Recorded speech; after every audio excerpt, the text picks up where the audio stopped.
long before the stars and stripes fluttered over the land, before any European ships kissed the American shores. A vast and rich world already thrived across the continent. This was not an empty wilderness waiting to be discovered. It was a living mosaic of civilizations. From the Pacific coast to the Atlantic, and from the Great Lakes to the Gulf of Mexico, millions of indigenous people called this land home, and they did so with pride, complexity, and vision. Their stories were not written in books, but carved in canyons, sung in sacred chants, and woven into the landscapes. Towering mounds rose in the Mississippi Valley, where the city of Cahokia once stood, larger than London at the time of its height. Temples, plazas, and homes sprawled across the fertile floodplains, teeming with life and commerce. This wasn't a scattered tribal existence. It was an empire in its own right, guided by astronomical knowledge, agricultural sophistication, and spiritual wisdom. In the southwest, the ancestral Puebloans, once labeled the Anasazi, built stone cities that hugged the cliff faces like ancient fortresses. Chaco Canyon became a hub of trade and ritual, its massive structures aligned precisely with celestial events. Great kivas echoed with ceremonial drums, and roads stretched for hundreds of miles, connecting outposts in a cultural network that defied the modern imagination. Further north, in the vast forests of the Northeast, the Iroquois Confederacy Haudenosaunee blazed a trail of political unity. Their great law of peace brought together 5, and later 6, powerful nations under a democratic system that would inspire even the founding fathers. Decisions were made through consensus, not conquest. Women held the power to elect leaders. It was a federation built not by war, but by vision. To the west, the Plains tribes mastered the rhythm of the buffalo and the prairies. Long before horses arrived with the Spanish, the people hunted, traded, and moved with the land, maintaining a delicate balance with nature. The Sioux, Cheyenne, and Comanche would later become iconic figures of American lore, but their roots stretch back centuries before the world ever heard of Columbus. Along the Pacific coast, the Tlingit, Haida, and Chinook crafted an entirely different way of life, defined by the ocean and towering forests. Massive cedar plank houses echoed with the sounds of potlatches, lavish feasts that bound communities together through the ceremonial giving of gifts. Their totem poles told stories of ancestry, myth, and prestige, standing tall as wooden memory keepers for generations. Meanwhile, in the southeast, the Mississippian culture flourished in city-states like Etowah and Moundville. They built pyramidal mounds not for the dead, but as platforms for their living elite. Priests, nobles, and artisans shaped a society guided by the sun, stars, and agricultural cycles, cultivating corn, beans, and squash long before these staples reached the colonial dinner tables. Their trade routes spanned thousands of miles.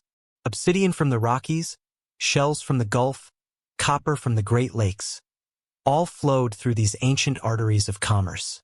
The Americas were not isolated. They were interconnected by invisible highways of culture, innovation, and spirituality. Their mythologies were as diverse as their dialects. Creation stories told of earthmakers, skyfathers, and spirit animals guiding the people. These weren't just religious tales. They were blueprints for living, interweaving the human soul with rivers, trees, and storms. Nature was not a resource. It was kin, ancestor, and guide. Archaeological evidence shows advanced irrigation systems, multi-story buildings, calendars, and medical knowledge. The Puebloans tracked the solstices. The Mississippians understood hydrology, and the Inuits adapted to the most extreme environments with ingenuity and resilience. And yet, as millennia passed, many of these great civilizations declined, not by the hand of European guns or disease, but through environmental shifts, internal conflict, or spiritual migration. Cahokia's decline remains a mystery.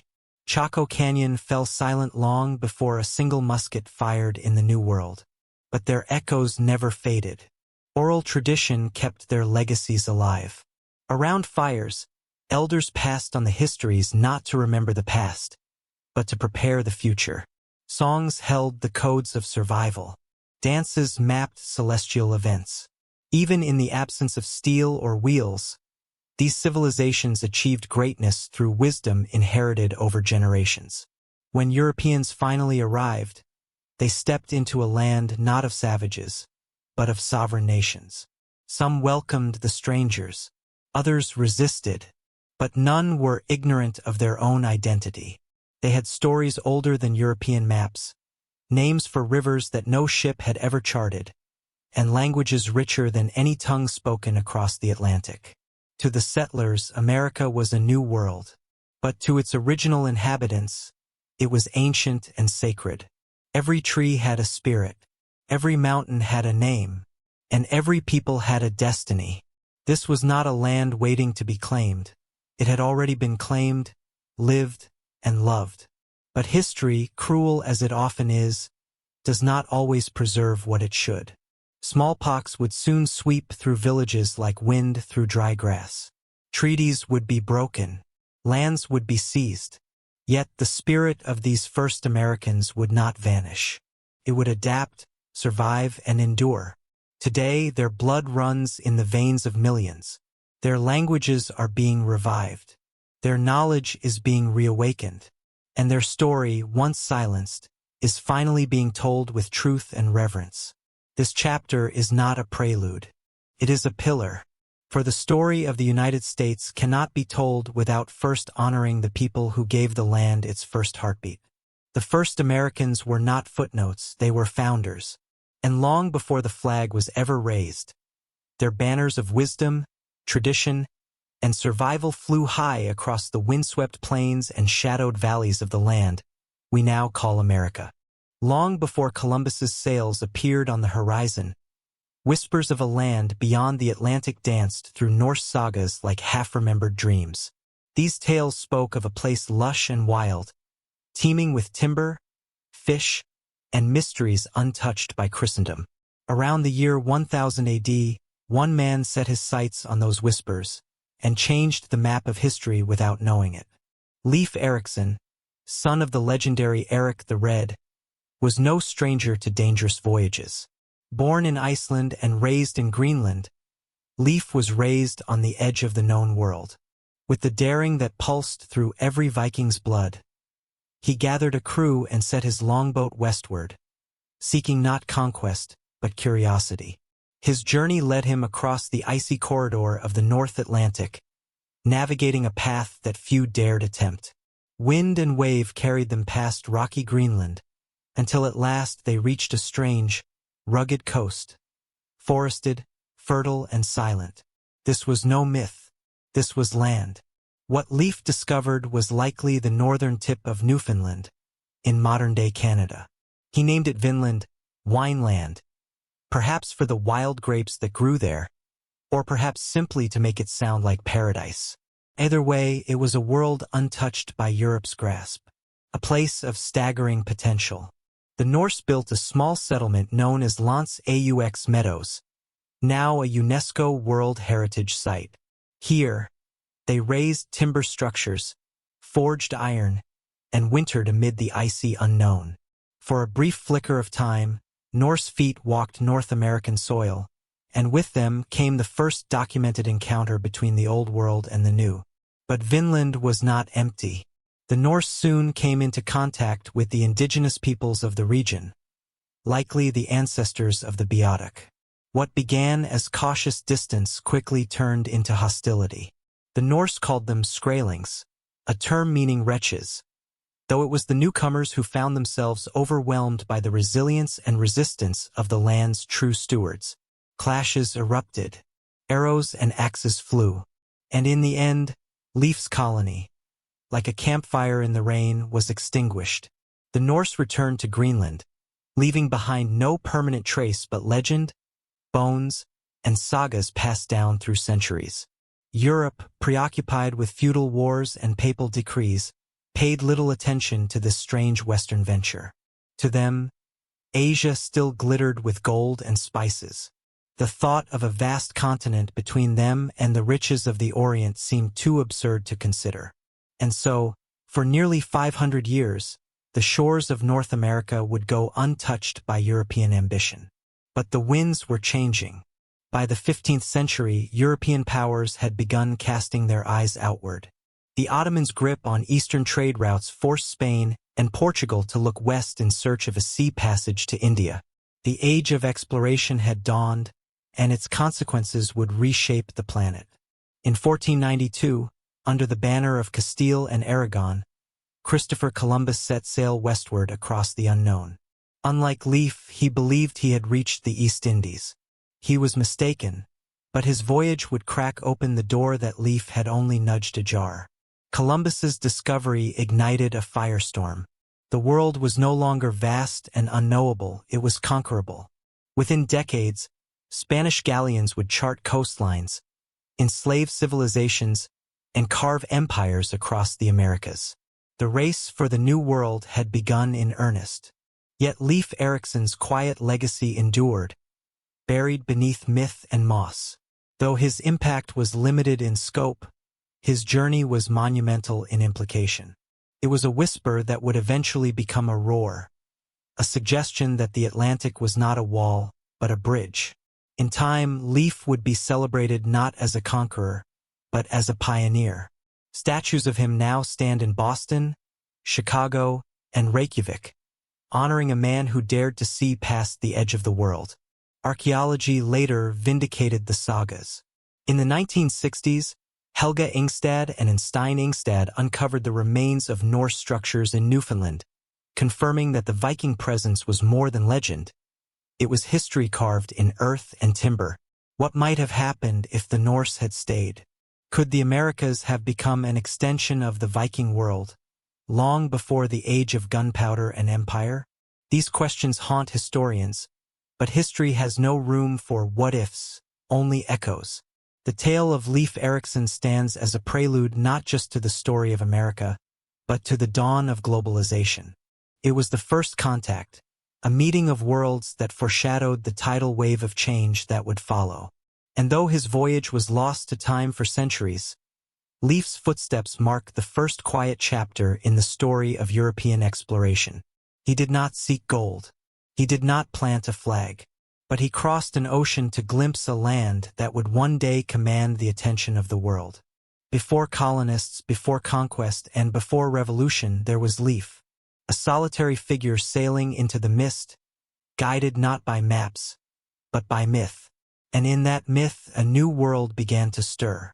In 1492, the world tilted on its axis, not because new land was found, but because old illusions were shattered. When Christopher Columbus made landfall in the Caribbean, he believed he had reached the fringes of Asia. In truth, he had stumbled upon an entire hemisphere that Europe had forgotten or never known. This was no mere discovery.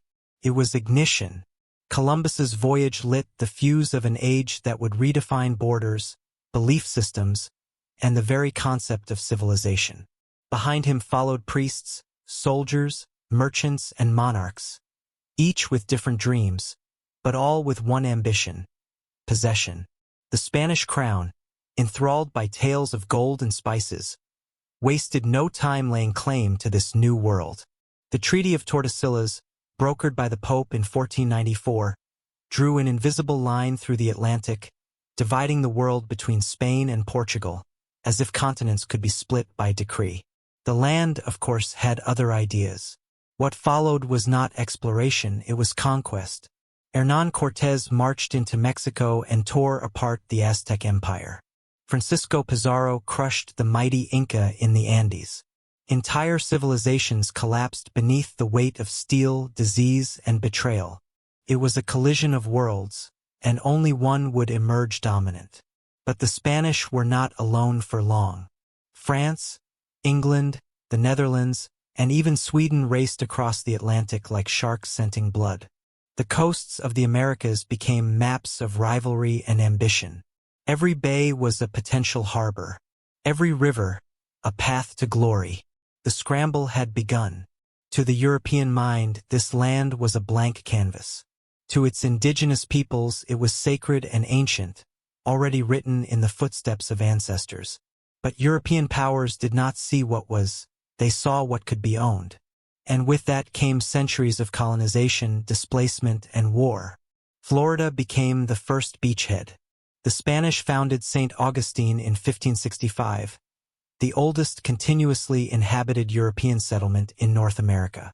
Further north, French Huguenots attempted to establish a foothold, but were slaughtered by the Spanish in a grim warning that the New World was not open to all. England, late to the game, sent forth explorers like John Cabot to stake claims in the north. The English dream was not gold but permanence.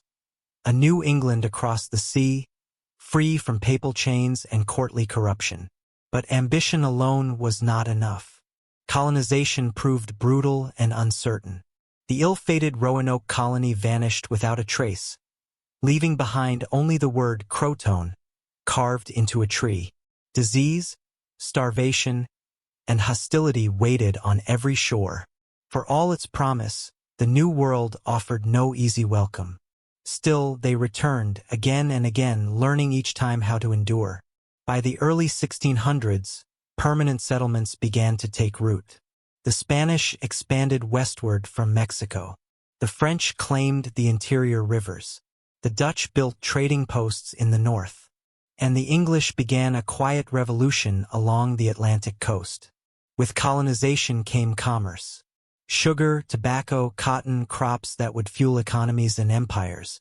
And with commerce came cargo ships filled not just with goods, but with people. The transatlantic slave trade began to take shape, a monstrous engine of human suffering that would stain every flag involved. European maps of the New World slowly began to fill in, not with native names but with foreign ones. New Amsterdam, New Orleans, New England. It was a process not of naming but of erasure.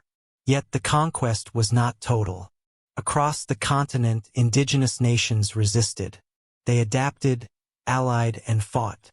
From the Iroquois Confederacy in the northeast to the Comanche in the plains, resistance became a rhythm of survival. Meanwhile, Europe was changing. The Protestant Reformation shattered religious unity, and the 30 Years' War left kingdoms exhausted. The New World became not only a land of wealth, but a place to escape from Europe's religious, social, and political fires. For every conquistador chasing gold, there was a Puritan seeking God. For every royal charter, there was a dream of self-rule.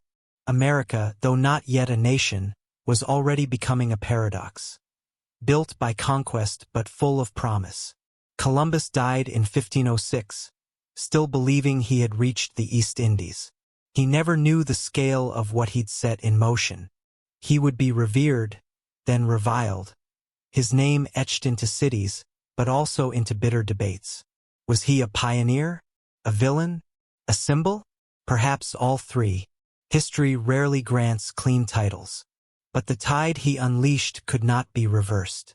The age of conquest was no longer about maps, it was about momentum. Europe surged westward, armed with faith, greed, and steel. The New World was not new, but it was now claimed. And so began the slow transformation of two continents. One, ransacked and reshaped, the other, emboldened and expanding. Their destinies would become inseparable. The soil that once knew only moccasins would now echo with the march of boots. In this land of first contact and final stands, of dreams and devastation, the story of America began not with freedom, but with fire. And that fire, once lit, would burn across centuries. It began with a dream of empire, profit, and English glory. In the late 16th century, Queen Elizabeth I turned her gaze westward, eager to rival Spain's vast dominions in the Americas. But where Spain sent conquistadors with steel and cannon, England sent visionaries, dreamers, and merchants. And among their boldest dreams was an island called Roanoke. Tucked along the outer banks of present-day North Carolina, Roanoke was meant to be the seed of a new English realm. In 1584, the first English scouts arrived, commissioned by Sir Walter Raleigh, a charismatic courtier with a flair for ambition and poetry. What they found was fertile and wild, ripe for colonization, they claimed. But what they didn't see was the danger hidden in its isolation. The first attempt at settlement came in 1585. Over 100 men, mostly soldiers and adventurers, crossed the Atlantic and arrived at Roanoke with high hopes and little preparation. They were strangers in a land already occupied by powerful Algonquian tribes, whose customs, politics, and alliances the English barely understood. At first, contact was tentative, even friendly. Native leaders welcomed the newcomers cautiously. Trade commenced, but misunderstandings brewed beneath the surface. The English, desperate for food and unfamiliar with the climate, began to strain relations. Tensions flared. Raids erupted. By the end of the year, mistrust had turned to bloodshed. The colony teetered on collapse. When Sir Francis Drake arrived unexpectedly in 1586, the disheartened settlers pleaded for rescue. He obliged, whisking them away and abandoning Roanoke once again to the forest and the wind. It was a failure, but Raleigh would not give up so easily. The following year, in 1587, a new group set sail. This time it was different. 117 settlers, including women and children, hoping not for conquest but for home. They were led by Governor John White, a talented artist and cartographer. Among them was White's own daughter, Eleanor Dare, who soon gave birth to the first English child born in the New World, Virginia Dare. They rebuilt on the ashes of the previous settlement, trying to learn from past mistakes. They attempted peace with the local Croatan tribe, but fear and uncertainty lingered. Supplies dwindled. With winter approaching, White made a fateful decision. He would return to England to gather aid. He kissed his daughter goodbye and promised to return swiftly. But fate had other plans. England was on the brink of war with Spain.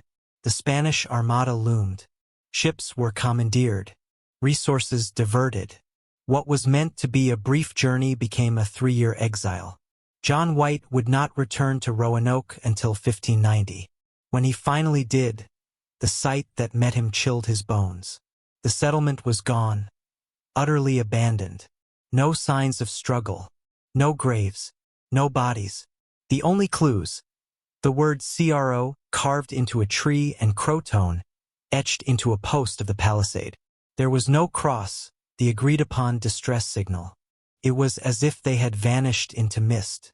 White searched frantically but found no trace of his family or the settlers.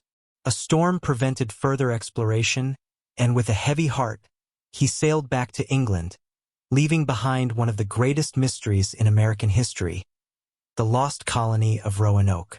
For centuries, historians, archaeologists, and storytellers have speculated. What happened to them? Were they absorbed by local tribes? Did they starve? Did they perish in a storm? Or did they, in desperation, sail away and vanish forever beneath the sea? No definitive evidence has ever surfaced. The Croatan theory remains the most plausible. The settlers may have moved inland to live with the friendly Croatan people on Hatteras Island. If so, their bloodlines may live on, hidden within indigenous communities, their English heritage obscured by centuries of silence. Others suggest darker endings: disease, starvation, or hostile attack. Some even whisper of secret Spanish raids from the south. But the truth remains buried beneath centuries of soil and speculation. What makes Roanoke so haunting is not just its disappearance, but its symbolism. It was England's first true attempt to plant roots in America, and those roots withered in silence. It was a dream deferred, a warning wrapped in mystery. Yet Roanoke was not a failure in spirit. It was the prelude to Jamestown, Plymouth, and all that followed. The colonists' courage, their willingness to risk everything for a new life, echoed through every subsequent settlement. They were not just lost, they were the first. Today, Roanoke remains an archaeological enigma and a poetic ghost story. The site is overgrown, the dunes ever shifting. But every carved tree, Every lost name whispers of a people who dared to begin something bigger than themselves, and vanished before the world could witness what they became. In the end, Roanoke reminds us that history is not always a trail of facts. Sometimes it is a shadow, a question, a longing, and in the silence of that mystery, the story of America quietly took its next breath. In the spring of 1607, 3 ships sailed quietly up a broad, muddy river in the Chesapeake Bay. Their passengers, about 100 men and boys, were not warriors or pilgrims, but merchants, adventurers, and fortune-seekers. They called their new settlement Jamestown in honor of King James I. What they did not know was that they had just ignited the first permanent English footprint in the New World, and opened a chapter drenched in hunger, conflict, and endurance.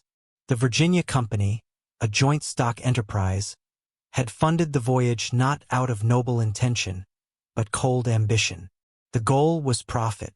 Gold, silver, or spices, whatever the land could give. They sought a quick return on investment. But instead, the New World would demand something very different: survival. Jamestown rose from the swamp, literally. Surrounded by brackish water, thick mosquitoes, and humid air, the settlement was built on poor ground. Fresh water was scarce. Food, scarcer still. Many of the settlers were gentlemen and used to labor, ill-prepared for the back-breaking work the land required. Disease swept through the fort like wildfire. By autumn, nearly half of the settlers were dead. Malaria, dysentery, and starvation reduced the colony to a ghost town. It was the first of many winters to test their resolve, and many would not live to see spring. The Virginia wilderness proved indifferent to English dreams. Amid the despair, one man rose to lead with grit and vision: Captain John Smith. A soldier of fortune and skilled negotiator, Smith brought order where there was chaos. His famous decree, "He who shall not work, shall not eat," cut through the arrogance of class and forced the colony to act like a community rather than a camp. Smith's relations with the local Powhatan Confederacy were tense, complicated, and often misunderstood. According to his own account, he was captured by warriors and brought before Chief Powhatan, only to be dramatically spared by the chief's daughter, Pocahontas. Whether myth or truth, the tale became a cornerstone of American folklore. What is certain is that Pocahontas played a crucial role in easing tensions. Through her, diplomacy and trade flourished briefly. Corn, beans, and venison flowed into the starving fort. But the peace was fragile, and mistrust lingered in every exchange. Smith would eventually return to England after being injured, leaving the colony without its strongest hand. Then came the winter of 1609 to 1610, the starving time. Isolated from native allies, surrounded by hostility, and with no reinforcements in sight, the settlers descended into desperation. Diaries speak of rats, snakes, and leather belts being boiled for food. Some even turned to cannibalism. By spring, only 60 of the 500 colonists remained alive. The survivors were ready to abandon Jamestown, sailing away with tears and bitter hearts. But fate intervened. Just as they left, ships carrying fresh supplies and a new governor, Lord de la Warr, appeared at the river's mouth. The colonists returned, pulled back by a promise that this time, it would be different. Jamestown slowly began to stabilize. New leadership enforced military discipline. Fields were tilled, walls reinforced, and in 1612, an unlikely savior appeared. Not a person, but a plant. Tobacco. John Rolfe, a young planter, cultivated a strain of tobacco that flourished in Virginia's soil and became wildly popular in Europe. Suddenly, Jamestown had its gold. Tobacco became currency. Fields exploded across the colony. And with it, so did the need for labor. At first, that labor came from indentured servants, Europeans who sold years of their life for a chance at land or freedom. But the demand outpaced supply. And in 1619, a new kind of cargo arrived on the shores of Virginia. A Dutch ship carrying 20 and odd Africans, forcibly taken from Portuguese slavers. They were not just workers. They were the beginning of a system that would define the American economy, morality, and identity for centuries. Though their initial status may have been ambiguous, part slave, part indentured, in time the institution of racial chattel slavery hardened into law. Thus, in the very same year the first representative assembly in America, the House of Burgesses, was formed in Jamestown, the seeds of democracy and slavery were planted side by side. This paradox would haunt the American story from that moment onward. Meanwhile, Pocahontas, now a symbol of peace, was captured, converted to Christianity, and married to John Rolfe. She traveled to England as Lady Rebecca, a human bridge between worlds, admired by court and commoner alike. But her health faltered. She died young, never returning to her homeland. Jamestown grew, but not without blood. Tensions with the Powhatan flared again and again, leading to devastating conflicts that shattered villages and poisoned futures. The early hope of coexistence gave way to cycles of retaliation and war. Yet through hardship and hunger, the English endured. Jamestown was no paradise, it was a crucible, a place where ideals were tested, where greed met nature's indifference, and where a nation's contradictions began to form.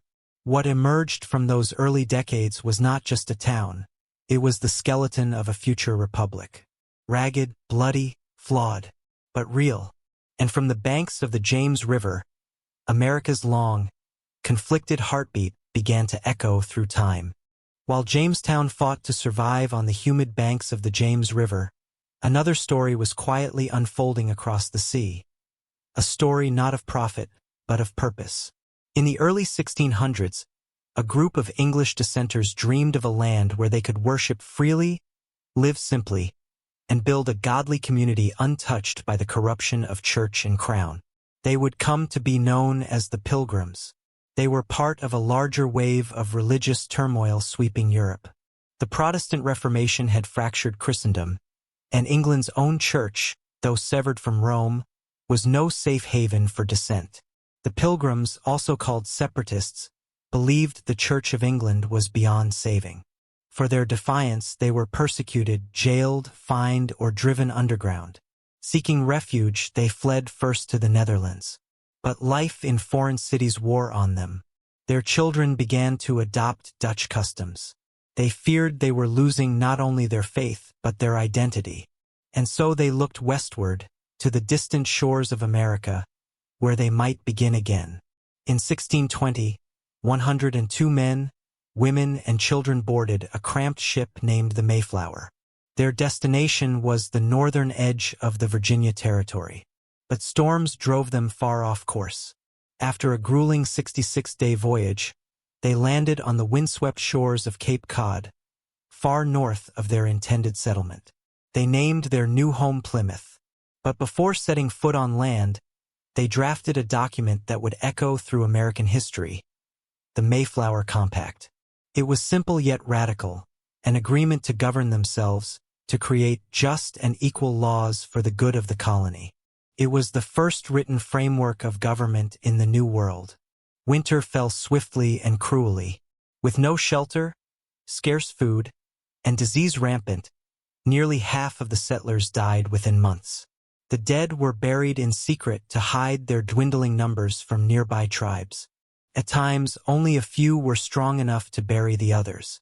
The dream of a new life teetered on the edge of a grave. Then, in the spring of 1621, help arrived from an unexpected source.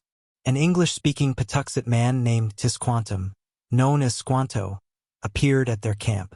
Once kidnapped by English slavers, Squanto had lived in Europe and returned to find his own tribe wiped out by disease.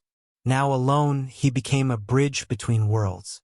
Squanto taught the Pilgrims how to grow corn, fertilize soil, and fish the local waters. Through his guidance, they forged a fragile peace with the Wampanoag people, led by Chief Massasoit. That fall, after a successful harvest, the settlers and the Wampanoag celebrated together in a feast of gratitude, what history would later remember as the first Thanksgiving. But Plymouth was not the only haven for the faithful. Soon, another wave of immigrants would arrive, not separatists but Puritans. Unlike the Pilgrims, they had not broken from the Church of England entirely. Instead, they sought to purify it from within. When persecution intensified, they too set sail for the New World. In 1630, nearly 1,000 Puritans arrived aboard a fleet of ships led by John Winthrop. They founded the Massachusetts Bay Colony and established Boston as their capital.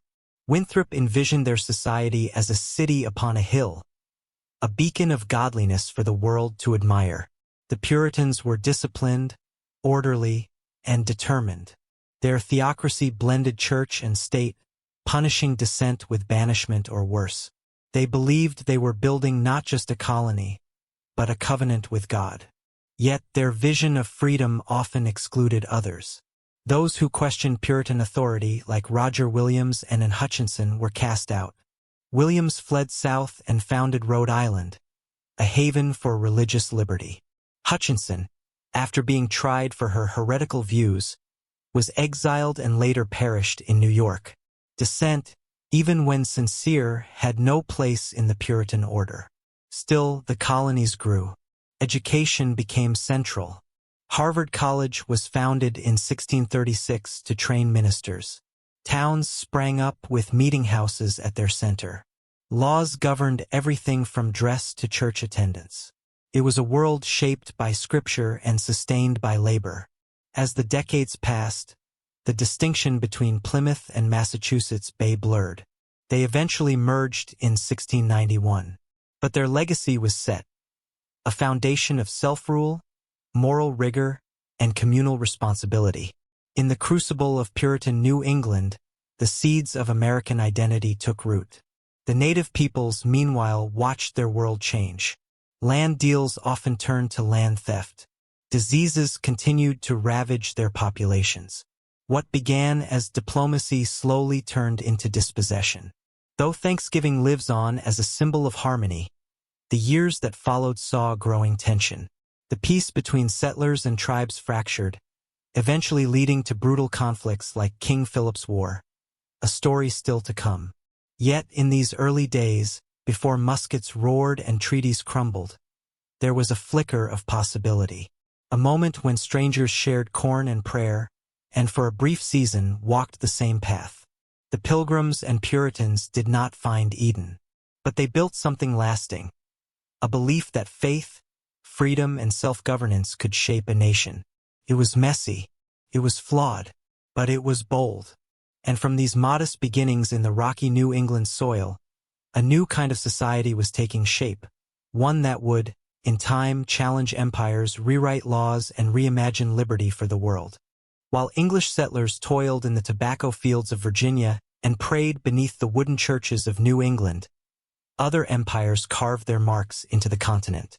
Spain, France, and the Netherlands each came not merely as explorers, but as architects of empires, sowing their own visions across rivers, mountains, and coastlines. The land that would one day be called the United States was not born from one lineage. It was a patchwork, a battleground of imperial dreams. Spain had arrived first, wielding the sword and the cross with equal fervor.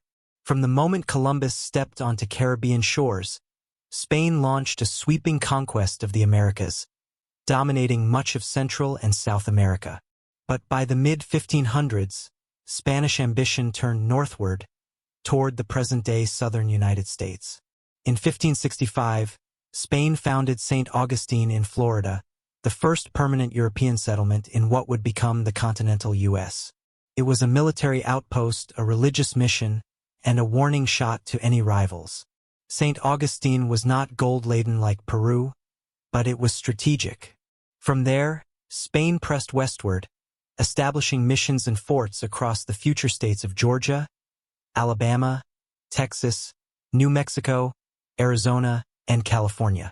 The Spanish Empire stretched like a golden thread from the Gulf to the Pacific. Franciscan friars established missions every 100 miles, intent on converting indigenous peoples to Christianity. Towns like Santa Fe and San Antonio were born from this mix of piety and power. To the Spanish crown, faith was conquest, and conquest was eternal. Yet indigenous resistance remained fierce. The Pueblo Revolt of 1680, led by a Tewa religious leader named Pope, briefly drove the Spanish out of New Mexico. It was one of the most successful indigenous uprisings in North American history. Though Spain would return, the revolt shattered their illusion of total control. To the north, France entered the game with a different approach. Where Spain brought the sword, the French brought the fur trade. Their empire was woven not through conquest, but through rivers, canoes, and alliances. French explorers like Jacques Cartier and Samuel de Champlain mapped the St. Lawrence River and founded settlements in places like Quebec and Montreal.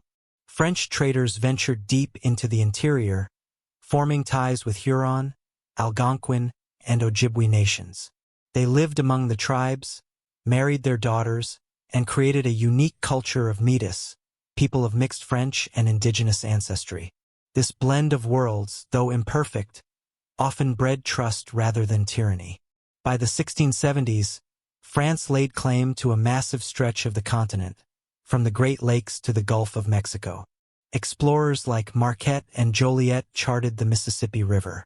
In 1682, René Robert Cavelier, Sieur de la Salle, claimed the entire Mississippi Basin for France, naming it Louisiana in honor of King Louis XIV. At the mouth of the river, they established New Orleans, a glittering jewel of French ambition, laced with Caribbean influence, Catholic grandeur, and deadly swamps. It became a hub of trade, culture, and slavery. The French vision was different from the English one. Less agricultural conquest, more strategic trade and spiritual expansion.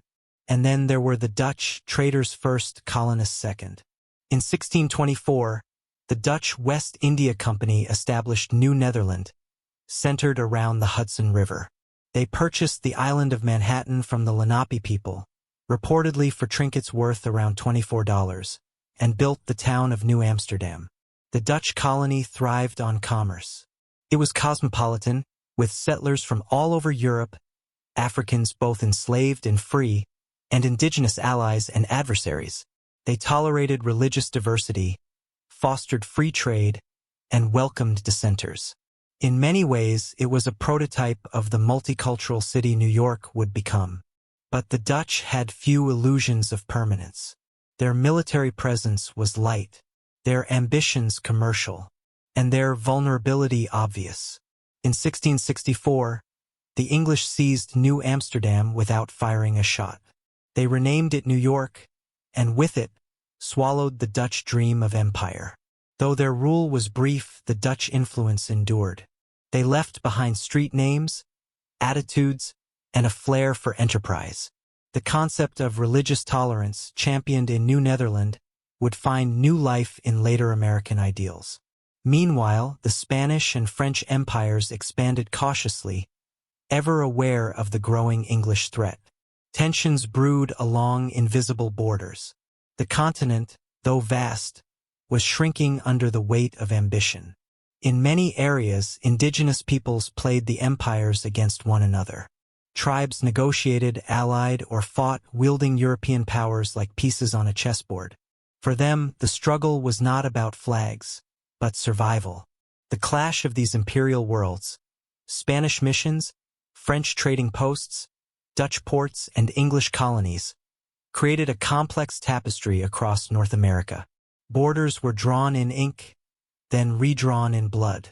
Languages overlapped, beliefs collided, and the stage for future wars was set. Each colonial power brought its own vision of what the new world should be. Spain sought conversion. France sought cooperation. The Dutch sought commerce. The English ultimately sought dominion. And in the shadows of those ambitions stood the peoples of the land, watching, adapting, resisting. This chapter of American history is often overlooked, yet it shaped the very foundations of the continent. Before 13 colonies spoke of revolution, before patriots took up muskets, the land was already carved into competing empires, each leaving behind scars, seeds, and stories. And as these imperial borders shifted like sand underfoot, one truth remained. The New World was no blank canvas. It was a battleground of belief, empire, and endurance. Long before the United States became a nation of borders and flags, it was a land of resistance. As European empires carved the continent into rival dominions, the original inhabitants, the first Americans, refused to vanish quietly. They had their own nations, their own alliances, and their own understanding of sovereignty. And when the newcomers pressed too hard, war followed. The early years of colonization were not a slow tide. They were a collision. With each English fort, Spanish mission, or French outpost came new threats: disease, displacement, and demands. Yet native peoples did not merely retreat. They negotiated, they allied, and when pushed to the edge, they fought. One of the earliest and most ferocious of these conflicts erupted in 1622 in Virginia, where the once tentative peace between the Powhatan Confederacy and English settlers shattered. Led by Opechancanough, the Powhatan launched a surprise attack on the expanding English plantations, killing over 300 colonists in a single day. It was a coordinated, calculated response to years of broken promises and land theft. The English retaliated with devastating force. Villages were burned, crops destroyed, and hundreds of native people slaughtered. This cycle of reprisal and revenge would repeat endlessly. The First Anglo-Powhatan War became a blueprint for the grim pattern of colonist-native relations. Initial cooperation, rising tension, open violence, and brutal suppression. In New England, a similar story unfolded. The Puritans, arriving with Bibles and plows, believed they were building God's kingdom. But to the Wampanoag, Pequot, and Narragansett, these settlers were invaders, expanding rapidly and consuming land like wildfire. At first, diplomacy and trade masked the deeper conflict. But beneath the surface, resentment simmered. In 1637, the Pequot War exploded. Accused of killing a traitor, the Pequots became the target of an English-led alliance. The climax came at the Mystic Massacre, where English and Mohegan forces surrounded a fortified Pequot village and set it ablaze. Those who fled the fire were cut down. Over 500 men, women, and children were killed. The Pequot were nearly annihilated. It was not just a battle, it was an extermination. The English justified it as divine will. But for the surviving tribes, it was a warning. These newcomers would not stop. They didn't merely fight battles, they waged destruction. Decades later, another war would engulf New England, one even bloodier than the last. In 1675, Metacom, called King Philip by the English, led a united uprising of Wampanoag, Narragansett, and Nipmuc tribes against the Puritan colonies. Metacom was the son of Massasoit, the very leader who had once dined with the Pilgrims. But that early harmony had decayed into mistrust, land seizures, and cultural humiliation. King Philip's war was swift and brutal. Entire towns were burned. Colonists were killed in their homes. Native warriors struck with precision, driving fear deep into the heart of New England. For a time, it seemed the uprising might succeed. But the English response was relentless. Militias, aided by indigenous allies, counterattacked with scorched earth tactics. Villages were torched, food stores destroyed. By 1676, Metacom was dead, his body quartered, his head displayed on a pike in Plymouth for 2 decades. Thousands of native men, women, and children were killed or enslaved. It was the costliest war in American history per capita. More than half of New England's towns were attacked. 1 in 10 English men of fighting age perished. But for native tribes, the consequences were even more catastrophic. The power of the Wampanoag and Narragansett was broken forever. Yet the resistance did not end. Across the Great Lakes, the Iroquois Confederacy, the Haudenosaunee, used diplomacy and force to control trade routes and dominate the interior. In the southeast, the Creek, Cherokee, and Choctaw navigated a shifting landscape of alliances between Spain, France, and England, playing one empire against another with cunning and courage. In the southwest, the Pueblo Revolt of 1680 sent a shockwave through the Spanish Empire. After decades of forced labor, religious suppression, and cultural destruction, the Pueblo peoples, under the leadership of Pope, rose up and drove the Spanish out of New Mexico. For 12 years, the land returned to native rule before Spain reconquered the region, this time with less arrogance, knowing the land could bite back. Resistance took many forms. Sometimes it was war. Other times it was survival through adaptation. Native nations adopted European horses, guns, and even diplomacy, bending without breaking. But every inch of survival came at a cost. Land lost, languages suppressed, traditions fractured. As European colonies grew bolder and more numerous, native alliances frayed. Tribes who had once stood together found themselves divided, sometimes out of desperation, sometimes from colonial manipulation. Old rivalries were stoked. New ones were born. Colonial governments often used treaties as tools of theft, presenting maps and signatures as instruments of legitimacy. But these agreements were frequently misunderstood or deliberately manipulated. Land would be sold for a handful of goods, then taken without honor. Resistance was often met with extermination. Yet despite it all, native identity endured. Songs were still sung. Sacred rites continued in secret. Children were taught to remember, even if it meant whispering stories in the dark. The land remembered too. Every battlefield, every burned village, every desecrated burial ground held memory like a scar beneath the soil. The first American wars were not wars between nations, they were wars of survival. They were the crucible in which both the violence and resilience of early America were forged. They set the tone for centuries to come, conflicts that would shape not just borders, but the very soul of the continent. These were not footnotes. They were foundations. Before the Revolution, before the Constitution, America was born in resistance. Not just European against European, but indigenous against invasion. And though many nations fell, they did not disappear. Their blood runs through the land. Their spirits walk the forests. And their stories are not over. They are still being written.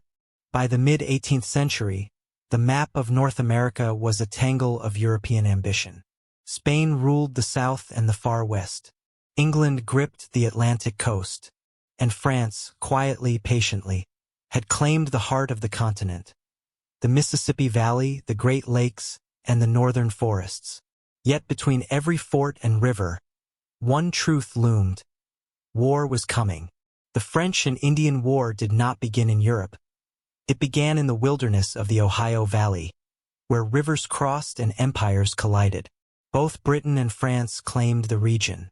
Both built forts, and both courted native allies. The land was fertile, strategic, and sacred. It would become a battlefield. In 1753, Virginia's lieutenant governor sent a young militia officer to deliver a message to the French, demanding they withdraw from British-claimed territory. The officer was just 21 years old. His name, George Washington. Though unknown at the time, his mission would light the match of global conflict. The French refused to leave. Months later, Washington returned with a small force and ambushed a French patrol near present-day Pittsburgh. In the chaos, a French officer was killed, an event the French saw as an unprovoked act of war. Washington, now promoted, hastily built Fort Necessity but was soon overwhelmed and forced to surrender. His defeat marked the true beginning of what would become a global inferno. The war that followed would stretch far beyond the forests of North America. Known in Europe as the 7 Years' War, it would rage from the Caribbean to India, from Prussia to the Philippines. But in the American colonies, it would be remembered simply as the French and Indian War, named not for who fought it, but for whom the British fought against. On one side stood Britain and her American colonists. On the other stood France and her vast network of indigenous allies, including the Algonquin, Huron, and Ottawa. For native nations, this was not just a European conflict. It was a chance to defend their lands, leverage their power, and decide the future of the continent. At first, the British floundered. Their redcoats marched in lines through unfamiliar woods, vulnerable to ambushes and guerrilla tactics. Forts fell. Settlements burned. The French, guided by native scouts and hardened trappers, struck swiftly and vanished like shadows. In 1755, General Edward Braddock led a large British force into the Ohio Valley, determined to drive the French from Fort Duquesne. Among his aides was George Washington. But the march turned into a massacre. The British were ambushed. Braddock was mortally wounded. Hundreds died in the chaos. Washington survived barely, and his calm under fire earned him quiet fame. For 3 years, defeat haunted the British. But then came a turning point. In 1757, Prime Minister William Pitt poured resources into the colonial front. He understood that victory in North America could cripple France's global power. The tide began to turn. British and colonial forces, now better supplied and better led, captured key French forts. Fort Duquesne became Fort Pitt, today's Pittsburgh. In 1759, the British launched a daring assault on Quebec, the French stronghold perched above the St. Lawrence River. In the fog and moonlight, they scaled the cliffs and fought a battle that changed history. The Battle of the Plains of Abraham was brief but decisive.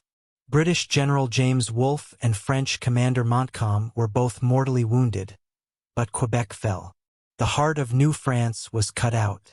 Montreal soon followed. In 1763, the war ended with the Treaty of Paris. Britain emerged victorious. France ceded all of Canada and its lands east of the Mississippi River. Spain, which had joined the war late, gave up Florida to Britain in exchange for the Louisiana Territory. The map of North America had been rewritten. But victory came with a cost and a consequence. Britain had gained vast new territory, but also staggering debt. The Crown believed the American colonists, who had benefited from the war, should help pay for it. The colonists, however, felt they had already paid in blood. Meanwhile, native nations were betrayed by the outcome. They had allied with France, hoping to halt British expansion. With France gone, they faced the empire alone. The British moved westward with a new boldness, ignoring promises, disrespecting sovereignty, and building forts on sacred ground. In 1763, a powerful response came from a confederation of native nations led by the Odawa chief Pontiac. They laid siege to British forts across the Great Lakes and Ohio Valley. Though ultimately unsuccessful, Pontiac's rebellion was a clear warning. The war was not truly over. To calm tensions, King George III issued the Proclamation of 1763, forbidding settlement west of the Appalachian Mountains. But colonists, hungry for land, defied the order. The seeds of future conflict had been sown. For Britain, the war secured an empire. For France, it was the end of theirs in North America. For the colonies, it changed everything. They had fought, bled, and survived. And now they began to see themselves not as loyal subjects, but as something more. And for the native peoples who had fought so valiantly, the outcome was betrayal. They had chosen sides in an empire's war, only to find themselves crushed between victors who did not honor the land, or the people who had first called it home. The French and Indian War was more than a struggle between nations. It was the moment the American identity began to shift. The colonies had learned how to fight. Soon they would learn how to rebel. The musket smoke of the French and Indian War had barely cleared when a new battle began. One not of rifles, but of revenue. The British Empire had emerged victorious, but also burdened with crushing debt. Parliament turned to the American colonies for relief. After all, they reasoned, hadn't Britain fought to defend them? Shouldn't they now help pay the price? But the colonists saw it differently. They had bled for Britain on the frontier. They had raised militias, buried sons, and secured the empire's foothold in America. Yet they had no voice in the decisions made across the sea. What began as a fiscal dispute would become a fight for identity. In 1764, Parliament passed the Sugar Act, taxing molasses imported into the colonies.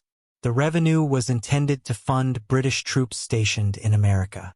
But to the colonists, it felt like an invisible leash tightening around their economic freedom.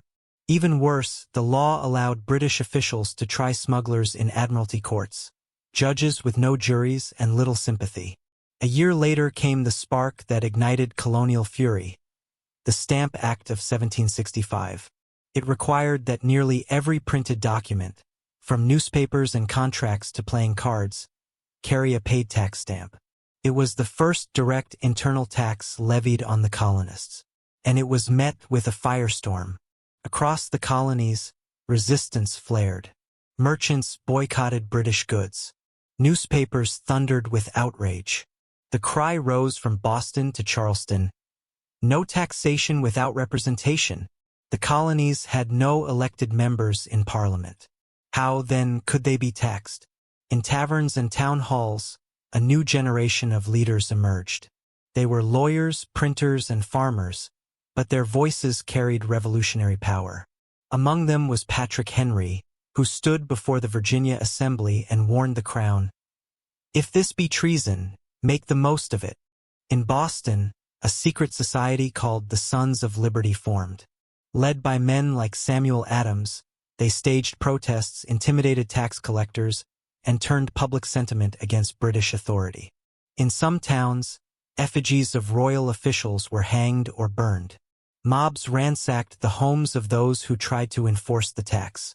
But this was not blind chaos, it was coordinated defiance.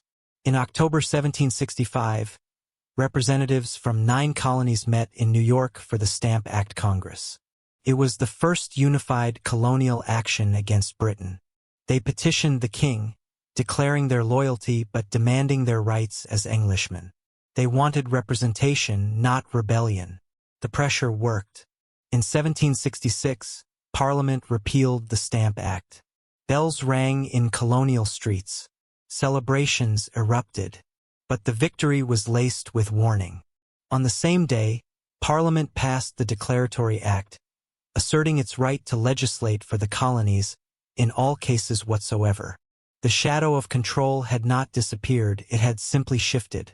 Soon after came the Townshend Acts of 1767, a new series of taxes on everyday goods, glass, paper, paint, and tea. Unlike the Stamp Act, these duties were external, collected at ports. But the principle was the same: taxation without consent. Resistance reignited. Boycotts spread. Colonial women, dubbed the Daughters of Liberty, began spinning homespun cloth and brewing herbal teas in protest. Economic pressure became political power. British merchants, suffering from plummeting exports, pleaded for repeal. Meanwhile, Britain stationed more troops in colonial cities to maintain order, especially in Boston, where tensions simmered. Red-coated soldiers became a daily sight, a reminder of empire and occupation. The atmosphere grew electric with resentment. On March 5, 1770, the fuse finally lit. A confrontation outside the Boston Customs House turned deadly when British soldiers fired into a crowd of colonists, killing 5. It became known as the Boston Massacre. Paul Revere's engraving of the event spread like wildfire, fueling outrage and uniting the colonies in grief and anger. Yet even amid rising tensions, cooler heads still sought peace. John Adams, cousin to the radical Samuel, defended the soldiers in court, arguing for due process. His successful defense showed that the colonists were not a mob, they were a people of laws. But the rift was widening. In 1773, Parliament tried once more to assert control with the Tea Act, giving the struggling British East India Company a monopoly on tea sales in America. The tax remained, and so did the resentment. In response, the Sons of Liberty staged their boldest act yet. On a cold December night, they boarded ships in Boston Harbor and dumped 342 chests of tea into the sea. The Boston Tea Party was not just protest, it was provocation. Britain answered with fury. In 1774, Parliament passed the Coercive Acts, known in America as the Intolerable Acts. They closed Boston Harbor, dissolved Massachusetts legislature, and allowed British soldiers to be housed in private homes. The goal was punishment. The result was unity. Colonies that had once seen themselves as separate now recognized a shared threat. In September 1774, delegates from 12 colonies gathered in Philadelphia for the First Continental Congress. They agreed to a collective boycott, issued a Declaration of Rights, and prepared for the possibility that petitions would no longer be enough. The seeds of rebellion had been planted in law, protest, and blood. The colonists did not yet demand independence, but they were no longer willing subjects. The long arc of revolution had begun. In taverns, sermons, and newspapers, the question echoed, if we are taxed without consent, are we still free?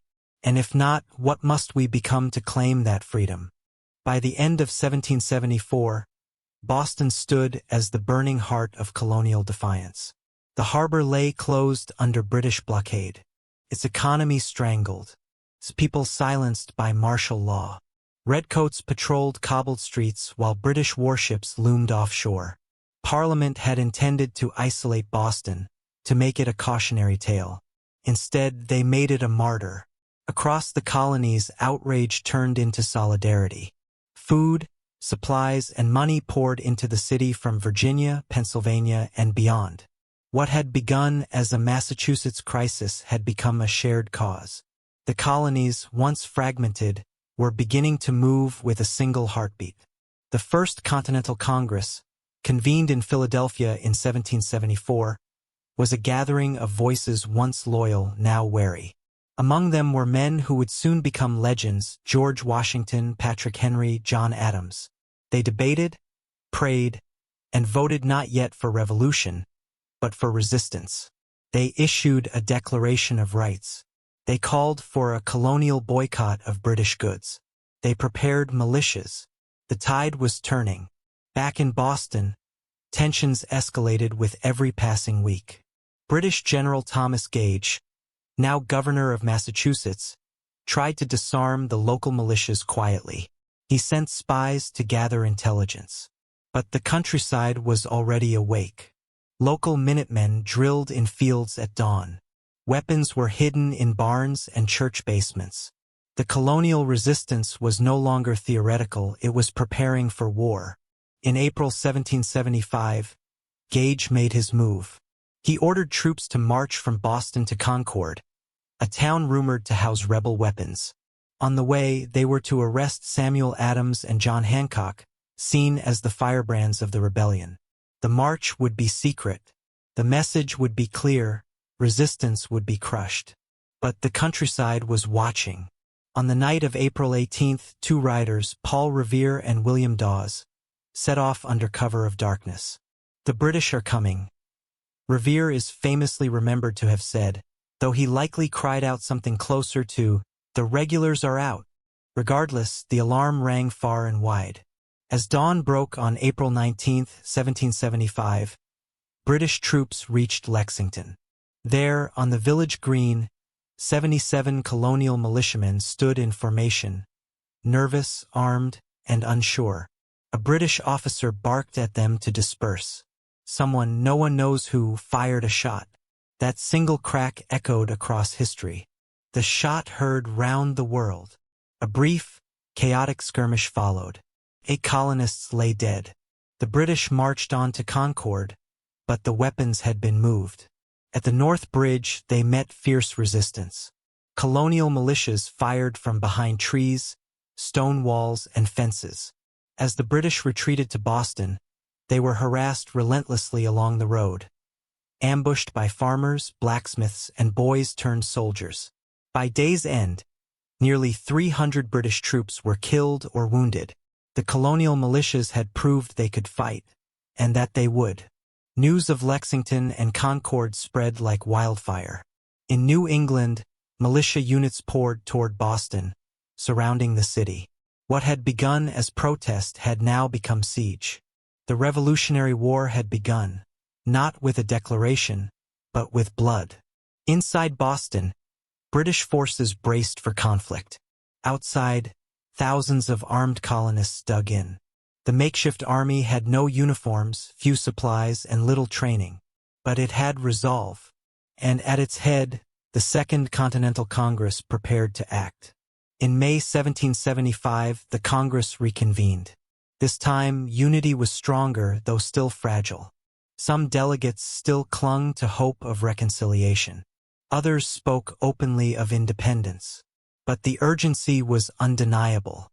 They formed the Continental Army and chose as its commander a man of quiet strength and proven loyalty, George Washington of Virginia. Meanwhile, in upstate New York, a daring raid led by Ethan Allen and Benedict Arnold captured Fort Ticonderoga, seizing cannons that would later be dragged hundreds of miles to aid the siege of Boston. The revolution was improvising and evolving. In June, the colonists fortified Breed's Hill, overlooking Boston Harbor. The British responded swiftly. On June 17, 1775, they launched a full frontal assault. Waves of redcoats climbed the hill, met by devastating colonial musket fire. Twice they were repelled. On the third charge, with powder running low, the colonists retreated. The British technically won the Battle of Bunker Hill, but at staggering cost, over 1,000 casualties. The colonists had lost the ground, but proved they could stand toe-to-toe with the mightiest army in the world. The war would not be brief. As smoke rose over Boston, the world began to take notice. Across the Atlantic, Parliament debated with anger and confusion. In the colonies, the lines had been drawn. Those loyal to the crown were labeled Tories. Those seeking liberty, patriots. Families were torn. Communities divided. There was no turning back. Even so, the Continental Congress issued the Olive Branch Petition, a final plea to King George III for peace. It was ignored. The king declared the colonies in open rebellion. Diplomacy was dead. The revolution had truly begun, not as a carefully planned rebellion, but as a fire lit by fear, pride, and principle. Boston had gone from protest to battleground, and from its cobblestones, a nation in the making had taken its first stand. By the summer of 1776, the 13 colonies had been at war with the British Empire for over a year. Blood had been spilled at Lexington, Concord, and Bunker Hill. Boston had been besieged and liberated. Across the colonies, militias had become armies, protests had become battles, and colonists had begun to think of themselves not as Englishmen, but as something new. The time for petitions had passed. The time for declaration had come. In Philadelphia, the Second Continental Congress met once again in the stifling heat of Independence Hall. Delegates wrestled with a question that, only a year before, would have seemed unthinkable. Should they break with the mother country? Should they risk everything, wealth, lives, and legacy, to declare independence? The question divided even the most passionate patriots. Some, like John Adams of Massachusetts, pushed for immediate action. Others, like John Dickinson of Pennsylvania, feared the consequences of such a final step. What united them was the growing realization that reconciliation was no longer possible. The king had turned his back. British warships now patrolled the coast, and thousands of redcoats stood poised to crush rebellion. In June, Congress appointed a 5-man committee to draft a formal declaration. Among them were Adams, Benjamin Franklin, Roger Sherman, Robert Livingston, and a young Virginian with a gift for words, Thomas Jefferson. It was Jefferson, quiet and intense, who took pen to parchment and wrote the first draft. He retreated to a small room, surrounded by books, and drew inspiration from the Enlightenment, the age of reason, science, and human liberty. He borrowed from philosophers like John Locke, who had written of natural rights, life, liberty, and property. Jefferson transformed it, life, liberty, and the pursuit of happiness. His words burned with idealism and defiance. He spoke not only of colonial grievances, but of human dignity.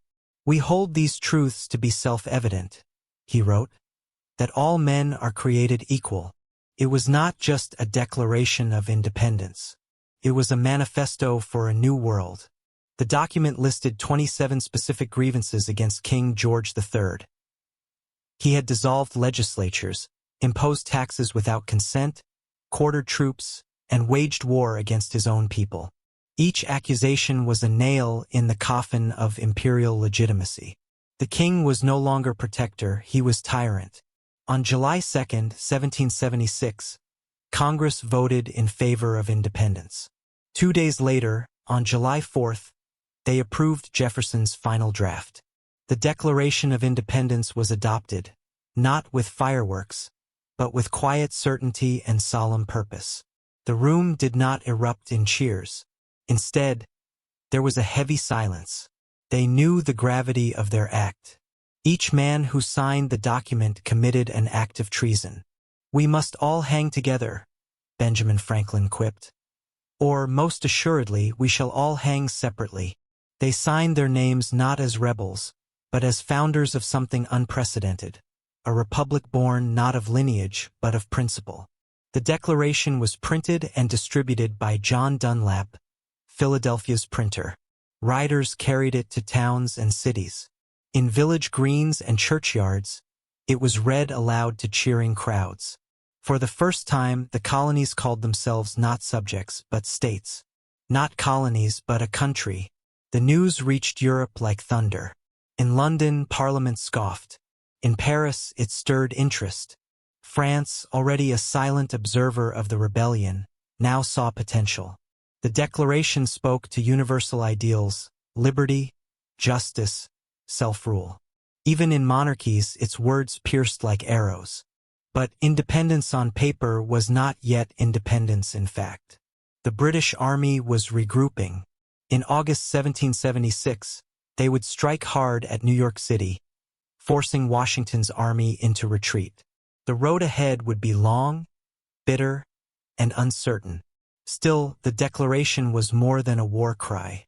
It was a mirror held up to the future. Its words would haunt and inspire generations. All men are created equal. It was a promise not yet kept, but impossible to ignore. Slavery still stained the colonies. Women had no voice.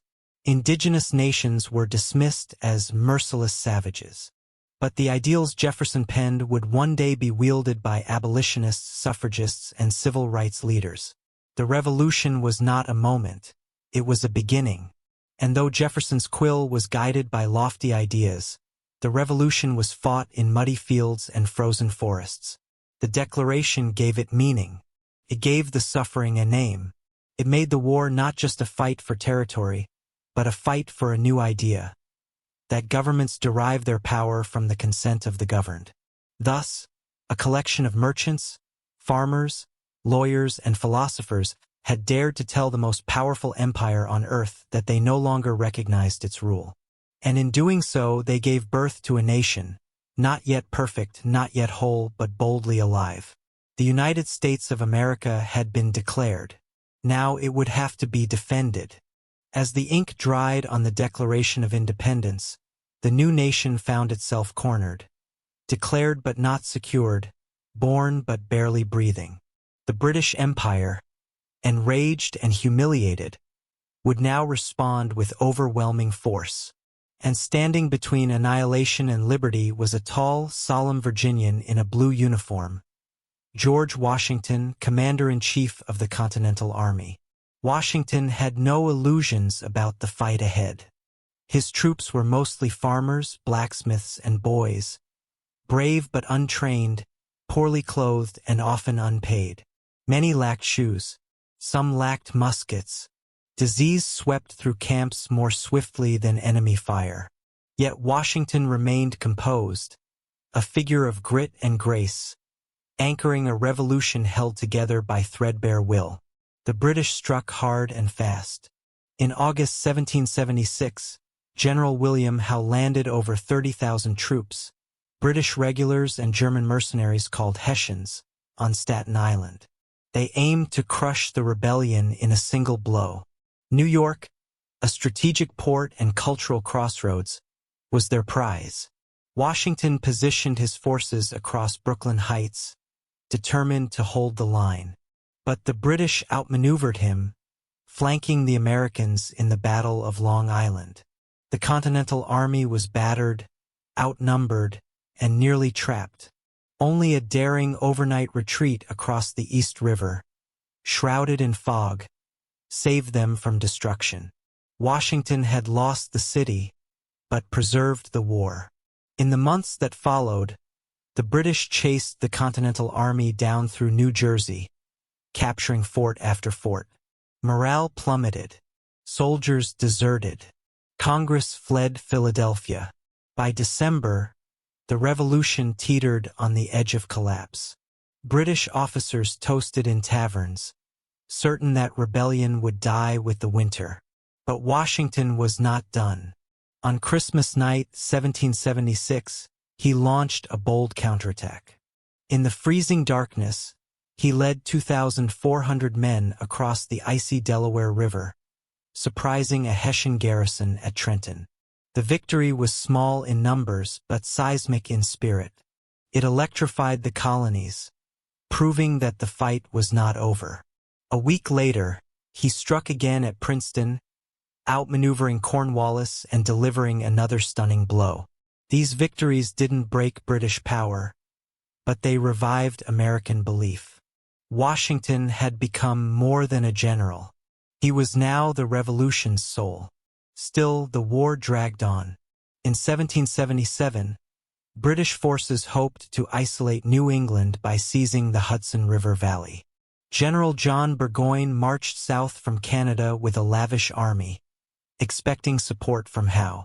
But miscommunication unraveled the plan. At Saratoga, in upstate New York, American forces under Horatio Gates and Benedict Arnold surrounded and defeated Burgoyne's army. The Battle of Saratoga changed everything. It was the first major American victory, and it proved to skeptical European powers that the Americans could win. Most importantly, it convinced France to formally join the war as an American ally. In 1778, French ships and troops began arriving. Spain and the Dutch Republic would later follow. What began as a colonial rebellion had become a global war. Britain now faced enemies not just in Boston and Virginia, but across oceans and continents.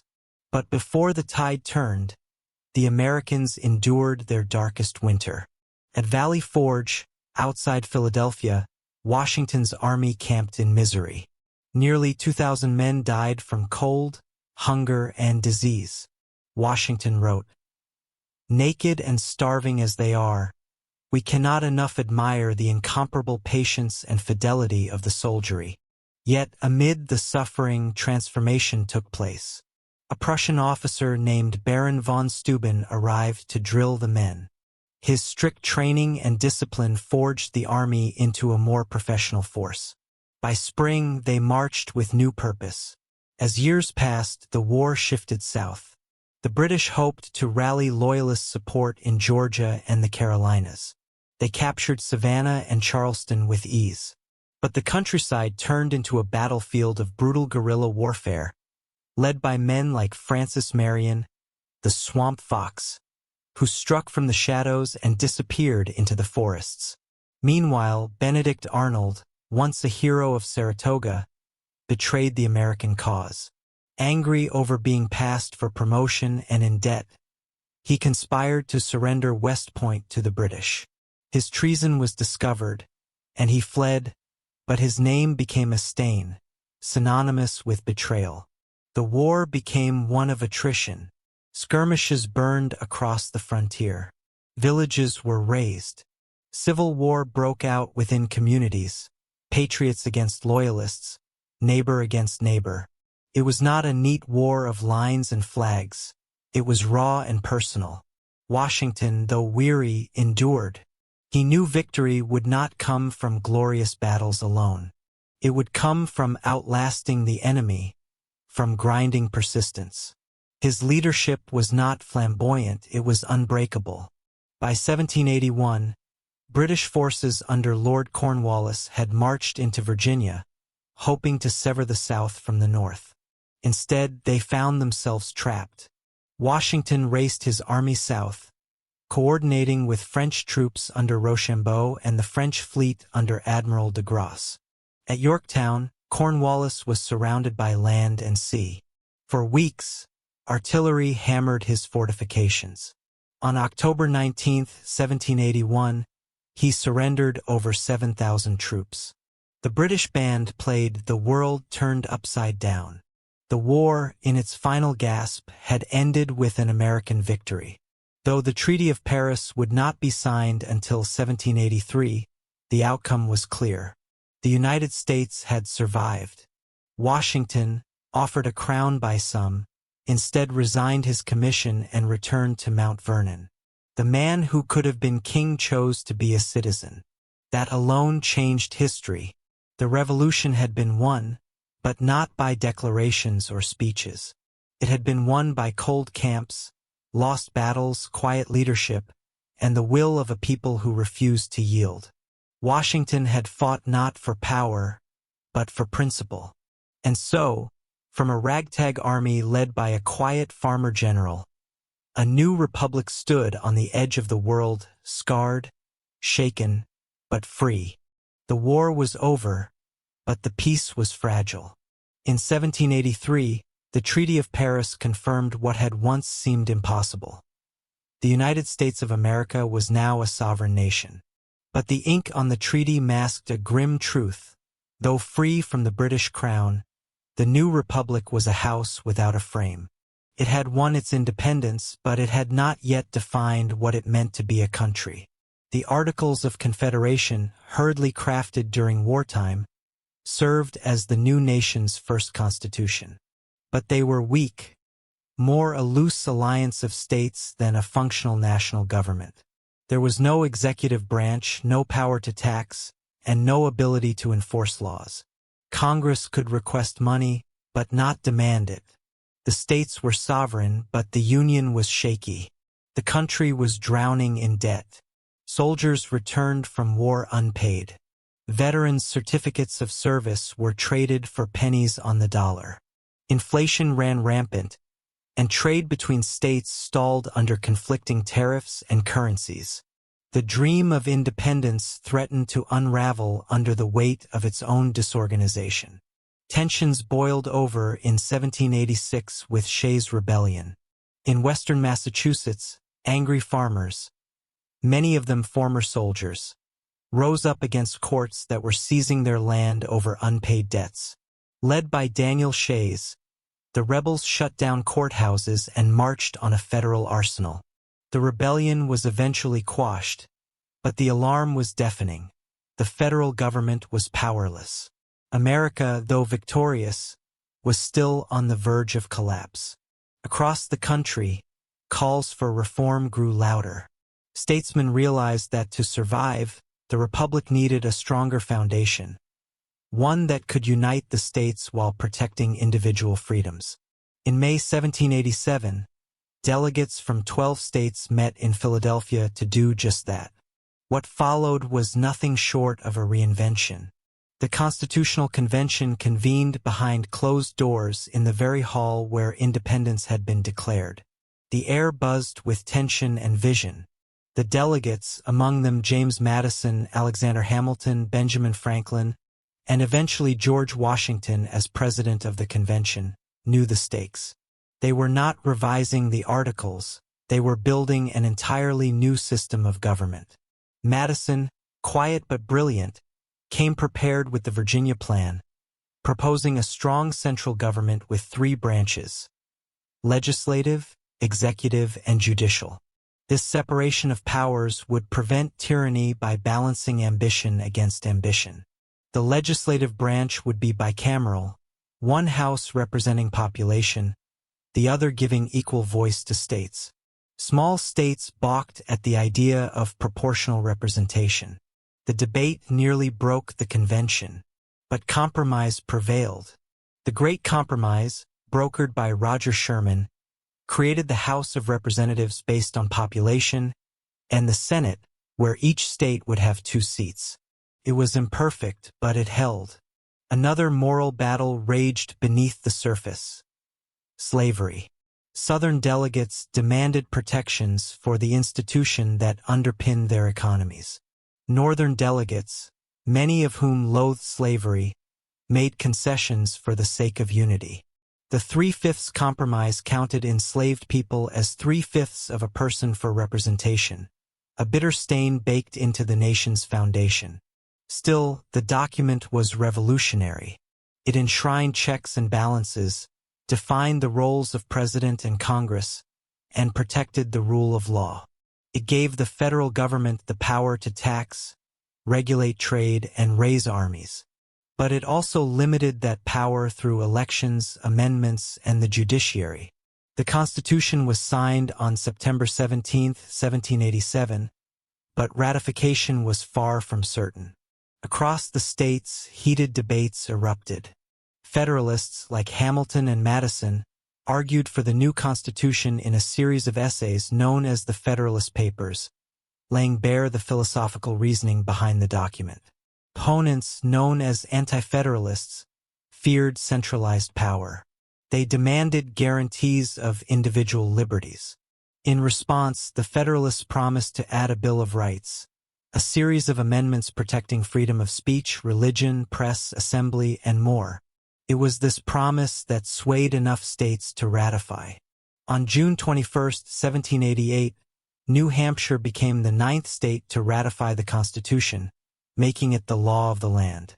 The following year, George Washington was unanimously elected the first president of the United States. He took the oath of office on a balcony in New York City, with the weight of a new republic on his shoulders and the eyes of the world upon him. In 1791, the Bill of Rights was formally adopted, enshrining the freedoms that would define American identity. The republic now had both skeleton and soul, structure and conscience. And yet, the founding was not a moment of triumph alone. It was an uneasy peace between ideals and realities. The Constitution spoke of liberty, while slavery remained legal. It promised justice, even as it denied women and native peoples a voice. The founders created something bold, but unfinished, a framework to be tested, challenged, and redefined. The building of the republic was not a clean slate. It was a mosaic of compromise, vision, and contradiction. But in the shadows of war and rebellion, the Constitution gave America something it had never had before: a shared idea of itself. For the first time, Americans were not just Virginians or New Yorkers or Carolinians, they were citizens of a republic. A union, fragile and flawed, but determined to endure. The birth of the Constitution marked not the end of America's transformation, but its beginning. A document had been ratified, but now it had to be lived. Institutions had to be built from blueprints. Laws written, tested, and enforced. Unity forged in the crucible of action. And for that monumental task, the people turned to the one man all factions trusted: George Washington. In 1789, Washington stood on the balcony of Federal Hall in New York City and took the oath of office as the first president of the United States. Dressed in a plain brown suit, he bowed not to show humility before the people, but to establish a new tradition: the presidency as a servant of the public, not a ruler over it. Washington was no king, though many in the world expected him to become one. Monarchs in Europe waited for the republic to collapse under its own contradictions. But Washington refused power for power's sake. He set precedents that still shape the office today, forming a cabinet, limiting himself to 2 terms, and insisting on civilian authority over the military. He governed cautiously, knowing each decision carved the foundation. He appointed Alexander Hamilton as Secretary of the Treasury, Thomas Jefferson as Secretary of State, and Henry Knox as Secretary of War. They were brilliant men, often at odds, but Washington balanced their rivalries with steady hand and towering credibility. Hamilton's genius reshaped the nation's finances. He proposed a national bank of the United States, assumed state debts, and stabilized American credit. To some, he was building strength. To others, he was building tyranny. Jefferson feared centralization and favored agrarian simplicity. Their clash would define American politics and birth its first parties. Washington watched these divisions with concern. He warned against factionalism in his famous farewell address, urging the nation to avoid permanent alliances abroad and bitter divisions at home. He believed unity was fragile and had to be tended like flame. After Washington stepped down in 1797, his vice president and longtime ally, John Adams, took the helm. Adams, a brilliant but prickly federalist, faced a nation growing increasingly divided. France, once America's wartime ally, was now seizing American ships. The quasi-war unfolded in the shadows. An undeclared naval conflict fought in the Caribbean. At home, Adams signed the Alien and Sedition Acts, laws intended to stifle dissent and protect national security. But to many, they were an assault on free speech. Jefferson and his allies condemned the acts, and the backlash helped forge a new opposition party, the Democratic Republicans. Adams' presidency was turbulent but principled. He resisted calls for full-scale war and secured peace with France through diplomacy, sacrificing his political popularity for the greater good. It would cost him re-election, but preserve the young republic from foreign entanglement. In 1800, the election marked the first peaceful transfer of power between rival factions in American history. Jefferson defeated Adams. No swords were drawn. No armies marched. Instead, ballots were cast, counted, and respected. It was a quiet revolution that astonished the world. As president, Thomas Jefferson brought a different vision, less urban, more rural, less centralized, more individualistic. In 1803, he doubled the nation's size with the Louisiana Purchase, buying vast western lands from Napoleon for a mere $15 million. It was a constitutional gamble, but a geopolitical triumph. To explore the new territory, Jefferson sent Meriwether Lewis and William Clark on an expedition to map rivers, study native tribes, and seek a route to the Pacific. Guided in part by Sacagawea, a Shoshone woman, they charted a continent, its beauty, danger, and promise, laying the foundation for westward expansion. Meanwhile, tensions with Britain once again simmered. British ships were seizing American sailors and interfering with trade. The memory of colonial oppression had not faded, and cries for honor grew louder. In 1809, James Madison, the architect of the Constitution, became president. Under his leadership, the United States declared war on Britain once more. The War of 1812 was fought to defend American sovereignty. Though it saw early failures, including the burning of Washington, D.C., it also gave rise to legendary resistance. At Fort McHenry, American forces repelled a British bombardment, inspiring Francis Scott Key to write the poem that became the Star-Spangled Banner.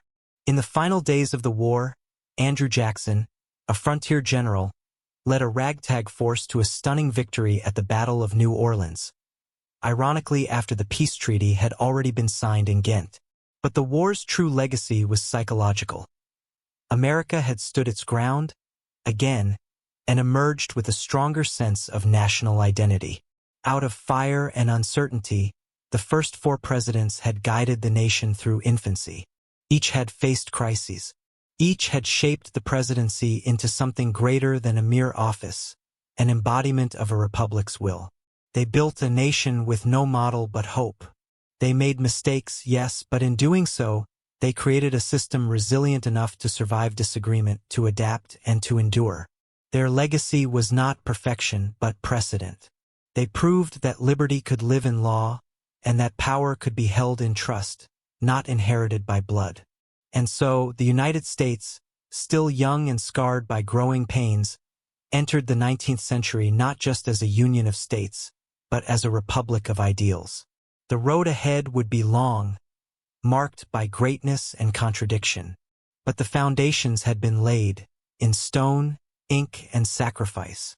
As the 19th century dawned, the United States was no longer confined to the eastern seaboard. From the rugged Appalachians to the rolling Mississippi, a restless energy surged westward. The revolution had delivered freedom, but now that freedom demanded space. The dream was expansion, the method was settlement, and the cost, though unspoken, would be borne by others. The Louisiana Purchase of 1803 had doubled the nation's size overnight. For just a few cents an acre, America acquired 828,000 square miles from France. An empire's cast-off became a republic's promise. But with that promise came uncertainty. What lay beyond the frontier? Who lived there? And how would the new land be governed?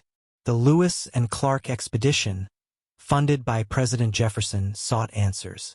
The Corps of Discovery carved their path through wilderness, forging alliances with some native tribes, narrowly avoiding disaster with others. Their journey was one of awe and danger, across plains, rivers, and the towering Rockies.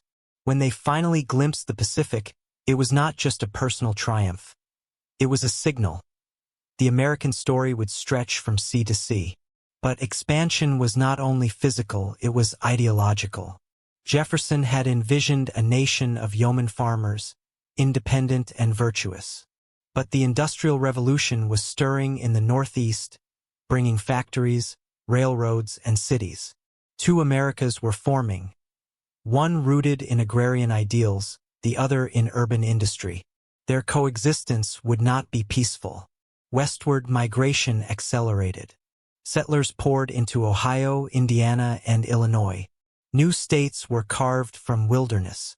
The idea of manifest destiny, the belief that the United States was divinely ordained to expand across the continent, took root.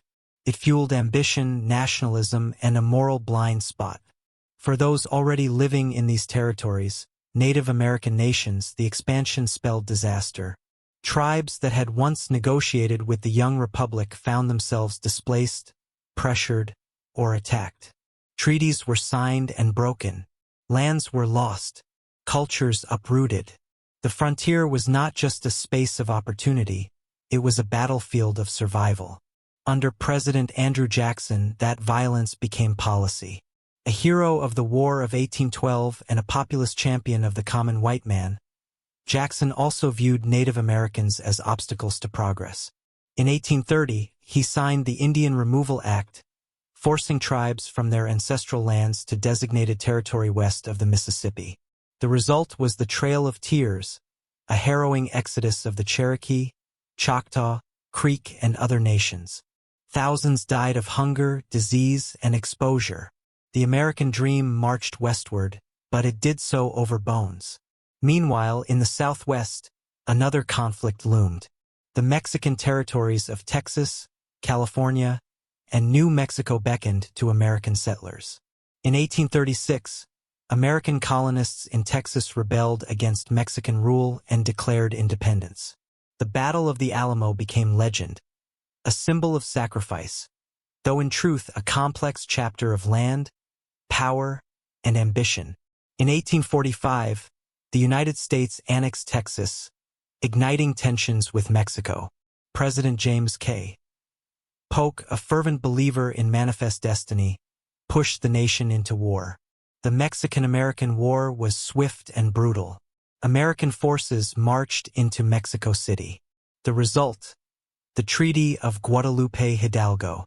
In 1848, the U.S. gained a vast swath of land, the modern-day Southwest, including California, Nevada, Utah, and parts of several other states. It was a staggering acquisition, and it fulfilled the vision of a coast-to-coast republic. But it also reignited a deep national wound, the question of slavery. Would slavery be allowed in the new territories? The Missouri Compromise of 1820 had tried to maintain a balance between slave and free states. But as new land was added, that balance grew harder to hold. Political tension tightened like a noose around the Union. In the meantime, waves of immigrants arrived from Ireland, Germany, and beyond, seeking freedom, land, and a new life. Some found opportunity. Others found hostility. Cities swelled.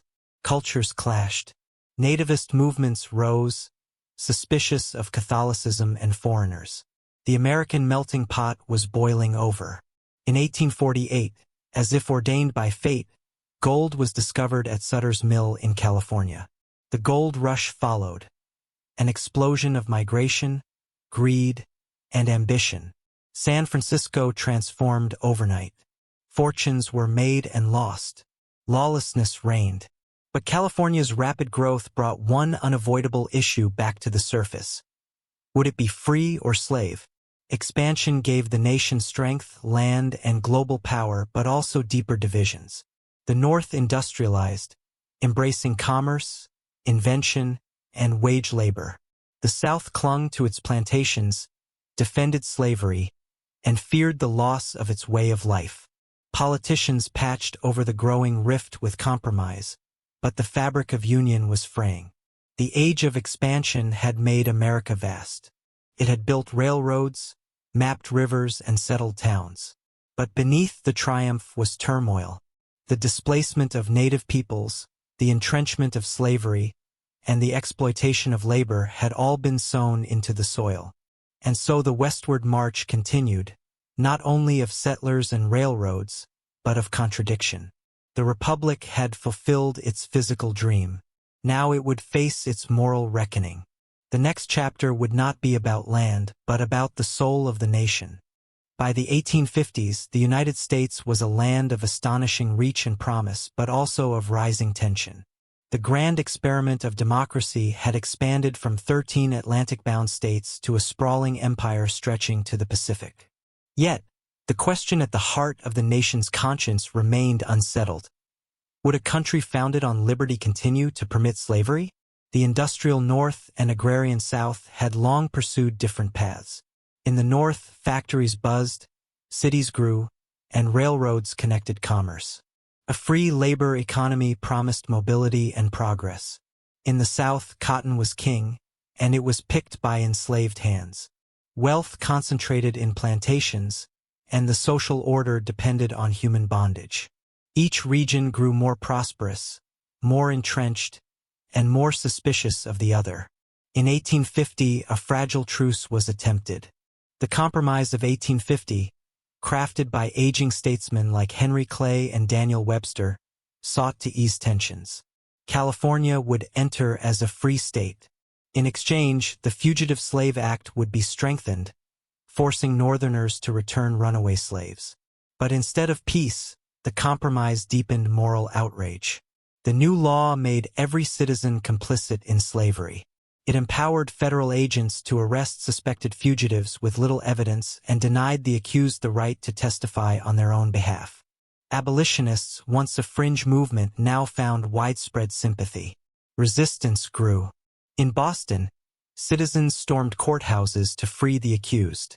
The Underground Railroad flourished, a secretive network guiding the enslaved to freedom in Canada. Then came a book that shook the conscience of the nation. Harriet Beecher Stowe's 1852 novel, Uncle Tom's Cabin, depicted the horrors of slavery with heartbreaking clarity. Though fictional, it awakened readers to the brutal reality. Families torn apart, men whipped, women abused. The book sold millions and was banned in parts of the South. President Lincoln, years later, would greet Stowe with the words, "So you're the little woman who started this great war." In 1854, the truce unraveled further.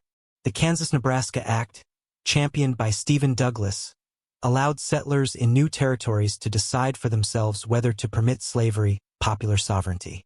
It repealed the Missouri Compromise and opened a floodgate of violence. Pro-slavery and anti-slavery settlers rushed into Kansas, hoping to sway the vote. What followed was a bloody period known as Bleeding Kansas.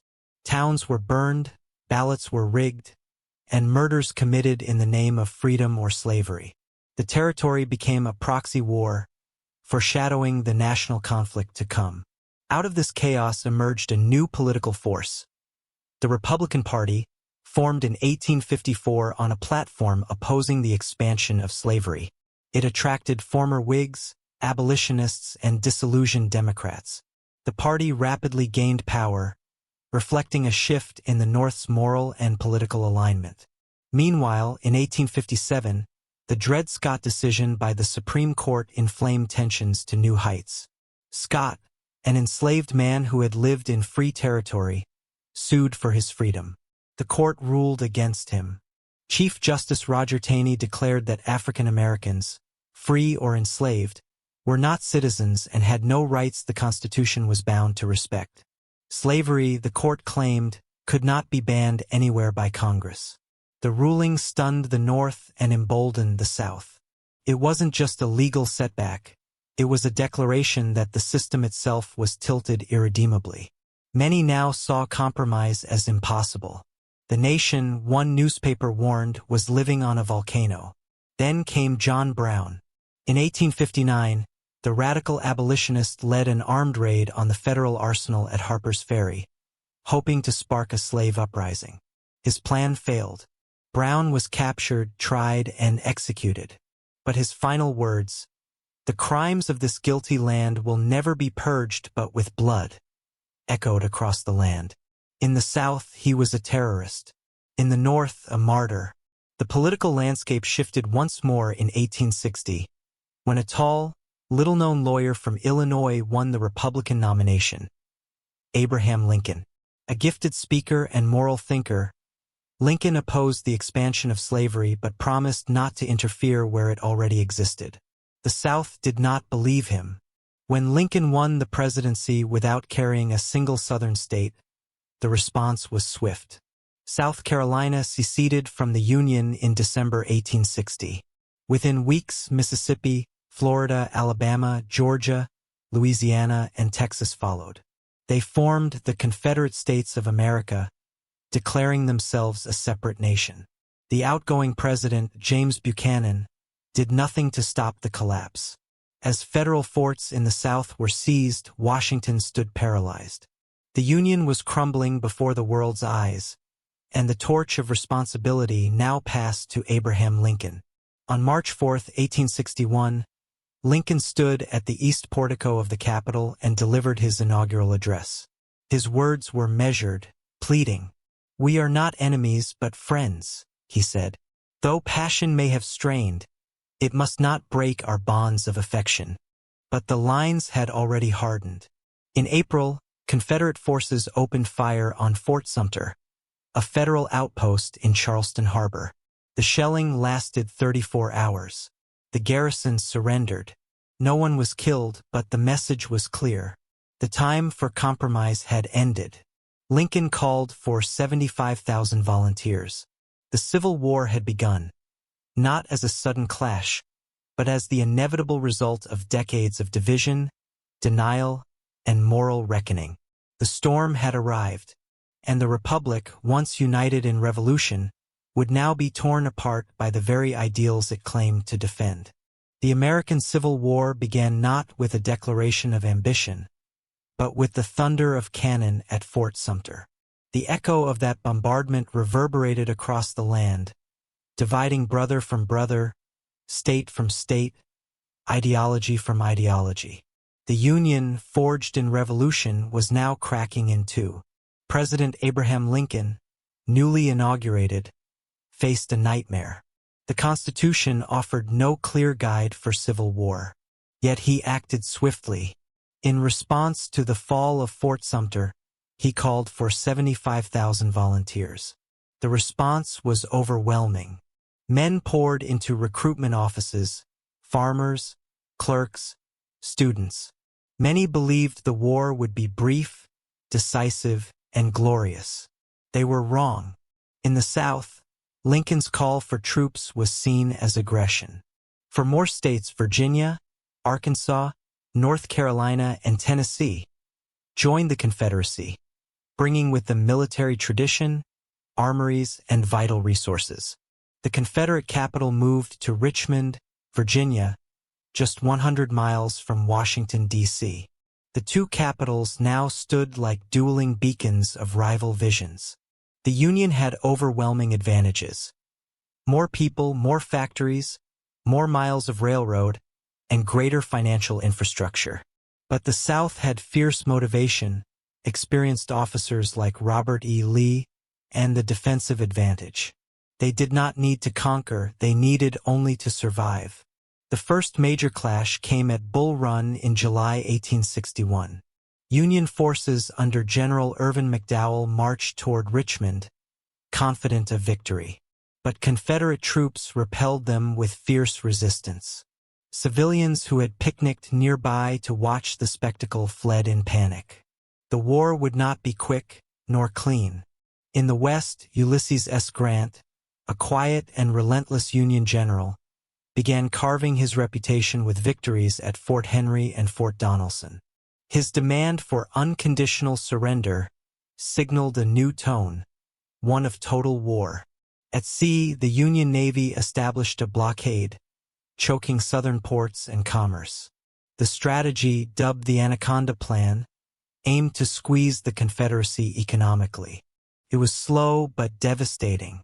Southern shortages of food, medicine, and weapons became acute. Meanwhile, in April 1862, the South launched the ironclad CSS Virginia against the Union blockade, prompting the Union to deploy the USS Monitor.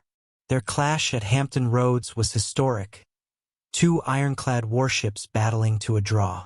The age of wooden navies was over. On the bloodied fields of Shiloh, Antietam, and Fredericksburg, the scale of slaughter shocked the world. Antietam, fought in September 1862, remains the bloodiest single day in American history, over 22,000 casualties. The cost was staggering, and yet the war ground on. After Antietam, Lincoln seized a moral high ground. On January 1, 1863, he issued the Emancipation Proclamation, declaring that all slaves in rebel-held territories were henceforth free. It did not immediately end slavery, but it transformed the war's purpose. No longer was it solely a battle to preserve the Union, it was a war of liberation. The proclamation allowed for the enlistment of black soldiers, who joined by the tens of thousands, fighting with courage and resolve. The 54th Massachusetts Infantry, one of the first black regiments, stormed Fort Wagner in a bloody assault that etched their sacrifice into American memory. The South hoped for European recognition, particularly from Britain and France. But after the Emancipation Proclamation, foreign powers hesitated to support a nation fighting to preserve slavery. The Confederacy stood increasingly alone. In the summer of 1863, the tide began to turn. In the East, Union and Confederate armies collided at Gettysburg, Pennsylvania. For 3 days, the hills and fields soaked with blood. Pickett's charge, a desperate Confederate assault on the third day, was repelled with brutal losses. Lee's army withdrew, never to invade the North again. Simultaneously, in the West, General Grant captured Vicksburg, splitting the Confederacy in two by gaining control of the Mississippi River. These twin Union victories marked the turning point of the war. That November, Lincoln stood at the site of the Gettysburg battlefield and delivered a brief but immortal speech. In 272 words, he reframed the war. That government of the people, by the people, for the people, shall not perish from the earth. It was a reminder that democracy itself hung in the balance. The final years of the war were a grind. Grant took command of the Union Army and pursued Lee with relentless force. The strategy was attritional: wear down the Confederate Army, destroy its supply lines, and break its will. In Georgia, General William Tecumseh Sherman unleashed a new form of warfare. His march to the sea burned crops, railroads, and cities. It was war not just against armies, but against the Southern economy and morale. His path from Atlanta to Savannah left ashes and surrender in his wake. By April 1865, Lee's army was starving, exhausted, and surrounded. On April 9th, at Appomattox Courthouse, Lee surrendered to Grant. The two men, respectful and solemn, exchanged words of peace. Grant allowed Confederate soldiers to return home with dignity. 5 days later, triumph turned to tragedy. On April 14, 1865, Abraham Lincoln was assassinated at Ford's Theater by John Wilkes Booth, a Southern sympathizer. The man who had preserved the Union did not live to see its rebirth. A nation mourned, drifting between victory and sorrow. The Civil War had lasted 4 years. Over 620,000 Americans had died, more than in all other U.S. wars combined. The South was devastated, its cities in ruins, its economy shattered. Slavery was abolished, but the road to justice was only beginning. America had survived, but it was forever changed. The war had tested the meaning of liberty, the strength of its constitution, and the very soul of the republic. And though the guns had fallen silent, the struggle to define freedom had only just begun. The Civil War had ended, but peace was not yet healing. The Union had survived, slavery had been abolished, but the country was left fractured, blood-stained, and uncertain. Fields had become graveyards, cities lay in ash, and nearly 4 million formerly enslaved people stood on the threshold of freedom, without land, without protection, and without a clear place in the society that had once claimed ownership of them. The war had saved the Union, but now came the harder question. Could it be rebuilt? This period would be known as Reconstruction, not just a rebuilding of structures but of ideals, of rights, and of what it meant to be American. It would test the limits of democracy, the reach of justice, and the endurance of hope. President Abraham Lincoln, had he lived, might have guided Reconstruction with grace. He envisioned a process of reconciliation, not vengeance. His 10% plan offered leniency to Southern states that pledged loyalty to the Union and accepted emancipation. His aim was to restore, not punish. But an assassin's bullet left that dream unfinished. In Lincoln's place stood Andrew Johnson, a Southern Unionist who had remained loyal to the Union but harbored deep prejudices. Though he opposed secession, he had little sympathy for the formerly enslaved. His version of Reconstruction was swift and soft, restoring Southern states without demanding civil rights for Black Americans. Former Confederates returned to power almost immediately. Across the South, Black codes emerged, laws designed to control, restrict, and exploit freedmen. African Americans were denied the right to vote, to own property freely, or to move without permission. Slavery had ended, but the chains had been replaced by policy. In response, Northern outrage erupted. The radical Republicans, led by men like Thaddeus Stevens and Charles Sumner, demanded a deeper transformation. They believed that the war had been fought not just for union but for equality, and they would not allow that victory to be undone. In 1866, Congress passed the Civil Rights Act, granting citizenship and equal protection to all persons born in the United States, regardless of race. Johnson vetoed it, but for the first time in history, Congress overrode a presidential veto on major legislation. The battle lines were drawn. A year later, the 14th Amendment was ratified, enshrining citizenship, due process, and equal protection under the law. It was a landmark moment. The Constitution itself was now a shield against racial tyranny. Yet ideals alone were not enough. To enforce Reconstruction, Congress divided the South into 5 military districts, placing them under federal control. To be readmitted to the Union, states had to rewrite their constitutions and ratify the 14th Amendment. It was a second revolution, imposing civil rights at the point of a bayonet. In 1870, the 15th Amendment followed, granting Black men the right to vote. Across the South, for the first time in American history, African Americans held public office, city councilmen, judges, even U.S. congressmen. It was a brief moment of profound change, a glimpse of what a multiracial democracy could be. But that glimpse triggered fury. In secret gatherings, white supremacist groups like the Ku Klux Klan were born. They unleashed terror, burning homes, lynching Black citizens, intimidating voters. Reconstruction became not only a political struggle, but a battle for survival.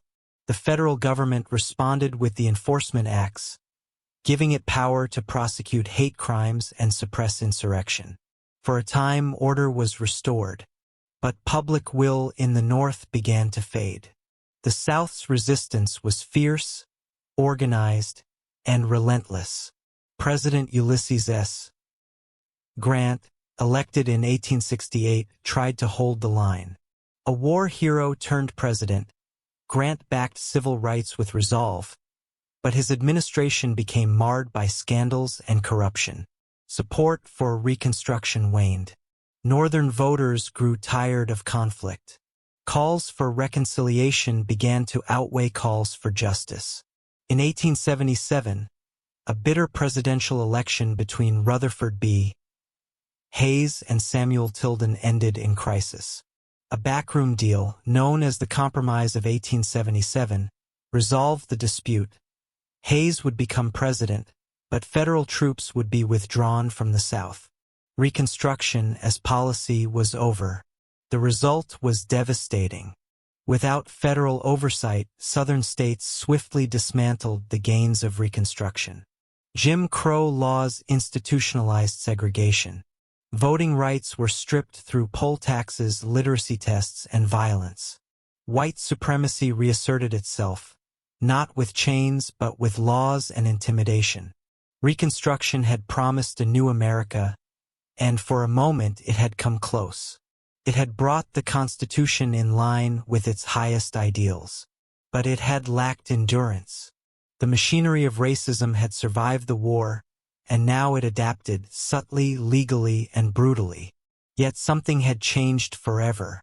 The 13th, 14th, and 15th Amendments stood like pillars in the Constitution, awaiting their full promise. The struggle for civil rights would continue, not in open war, but in schools, courtrooms, and streets, over the next century. Reconstruction was not a failure, it was a foundation, fragile, flawed, unfinished. But from it would grow future movements, future leaders, and future victories. It taught the nation that freedom is not self-sustaining. It must be protected, expanded, and lived. And though the promise of equality would be delayed, it had been declared. The fire of liberty, though dimmed, had not gone out. It would smolder, waiting for breath to rise again. As the 19th century drew to a close, the United States stood at the threshold of transformation. The Civil War and Reconstruction had remade the nation's soul, but now it was the turn of its skin and sinew. Railroads stitched the land, cities rose like iron mountains, and capital moved faster than armies. This was the Gilded Age, a time of shining promise and shadowed injustice. The phrase itself was coined by Mark Twain, who saw beneath the gold veneer a world of greed, corruption, and inequality. On the surface, America glittered. Beneath, it trembled. The war-torn fields of the South gave way to steel mills in Pittsburgh, meatpacking in Chicago, and textile factories in New England. A nation once built on agriculture was now fueled by industry. The Transcontinental Railroad, completed in 1869, linked east to west in a way that reshaped time and space. Where once it had taken months to cross the continent, now it took days. Towns emerged from wilderness. Goods flowed like rivers of steel. Yet the workers who built it, many of them Chinese immigrants, faced exploitation, violence, and racism. New industries spawned new empires. Men like Andrew Carnegie, John D. Rockefeller, and Cornelius Vanderbilt amassed fortunes beyond imagining. Carnegie turned steel into a skyline. Rockefeller refined oil into the lifeblood of progress. These robber barons, or captains of industry, depending on the teller, transformed business into dynasties. But with vast wealth came vast inequality. Factory workers toiled for 14 hours a day in unsafe conditions, their children beside them. Tenement housing, disease, and workplace injuries were part of life. There were no protections, no minimum wage, no workers' comp, no unions with real power. The divide between labor and capital widened into a canyon. Immigration surged. Between 1870 and 1900, over 12 million immigrants poured into the U.S., from Italy, Russia, Poland, China, Ireland. They came chasing the American dream, but often found only the grinding gears of industrial capitalism. Still, they built railroads, laid bricks, wove cloth, and gave life to America's booming cities. Urban America swelled. New York, Chicago, Philadelphia. Cities became melting pots, overflowing with people, ideas, and contradictions. Alongside slums rose libraries. Alongside sweatshops, symphonies. The city was both crucible and cage. The South, meanwhile, had lost the war but not its pride or its oppressive grip. With Jim Crow laws, white supremacists reasserted control. Plessy versus Ferguson, the Supreme Court decision of 1896, upheld separate but equal, legalizing segregation for decades. Black Americans were lynched, disenfranchised, and forced into second-class citizenship. The dream of Reconstruction faded into repression, yet resistance bloomed in silence. Booker T. Washington preached uplift through education and hard work. Ida B. Wells risked her life to document lynching. A new generation of Black Americans laid the intellectual groundwork for future struggle, even in the face of violence. On the frontier, Native American nations faced their final, brutal assault. The government broke remaining treaties, forced tribes onto reservations, and destroyed buffalo herds. Battles like Little Bighorn and Wounded Knee symbolized both resistance and tragedy. By century's end, the native way of life had been largely dismantled, replaced with forced assimilation and poverty. Amid the darkness, innovation flourished. Thomas Edison harnessed electric light.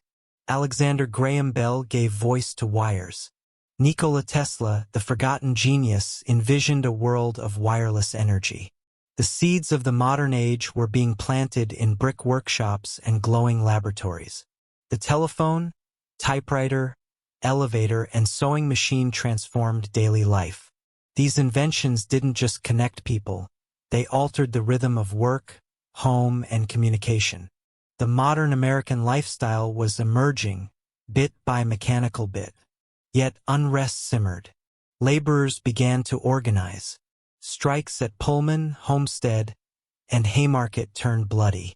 Workers demanded dignity, safety, and fairness. The labor movement was born not in theory, but in the streets with batons, bullets, and banners. Women, too, began to challenge their limits. Susan B. Anthony, Elizabeth Cady Stanton, and others launched the women's suffrage movement, demanding the right to vote and an equal seat at the table of democracy. Though change came slowly, the age planted the seeds of future revolution. Even as industry reshaped the economy, political corruption ran rampant. City machines like Tammany Hall bought votes and padded contracts. Senators were often appointed by state legislatures under the sway of industrial magnates. Reformers rose to fight back. Muckrakers like Upton Sinclair and Jacob Riis, who exposed the filth behind the facade. By the dawn of the 20th century, America was both marvel and paradox. Richer than ever, stronger than ever, but also more divided, more contested. The country had survived civil war, rebuilt itself, and risen to industrial greatness. But questions remained. Who was truly free? Who belonged? What did it mean to be an American? The Gilded Age was not just an era of material growth, it was a mirror. It showed the nation its brilliance, its brutality, its ingenuity, and its inequity. The Republic stood tall, glittering in sunlight, but beneath the gold, shadows gathered. The next century would demand answers. And once again, America would rise to meet them with conflict, with courage, and with the unyielding tension between its flaws and its ideals.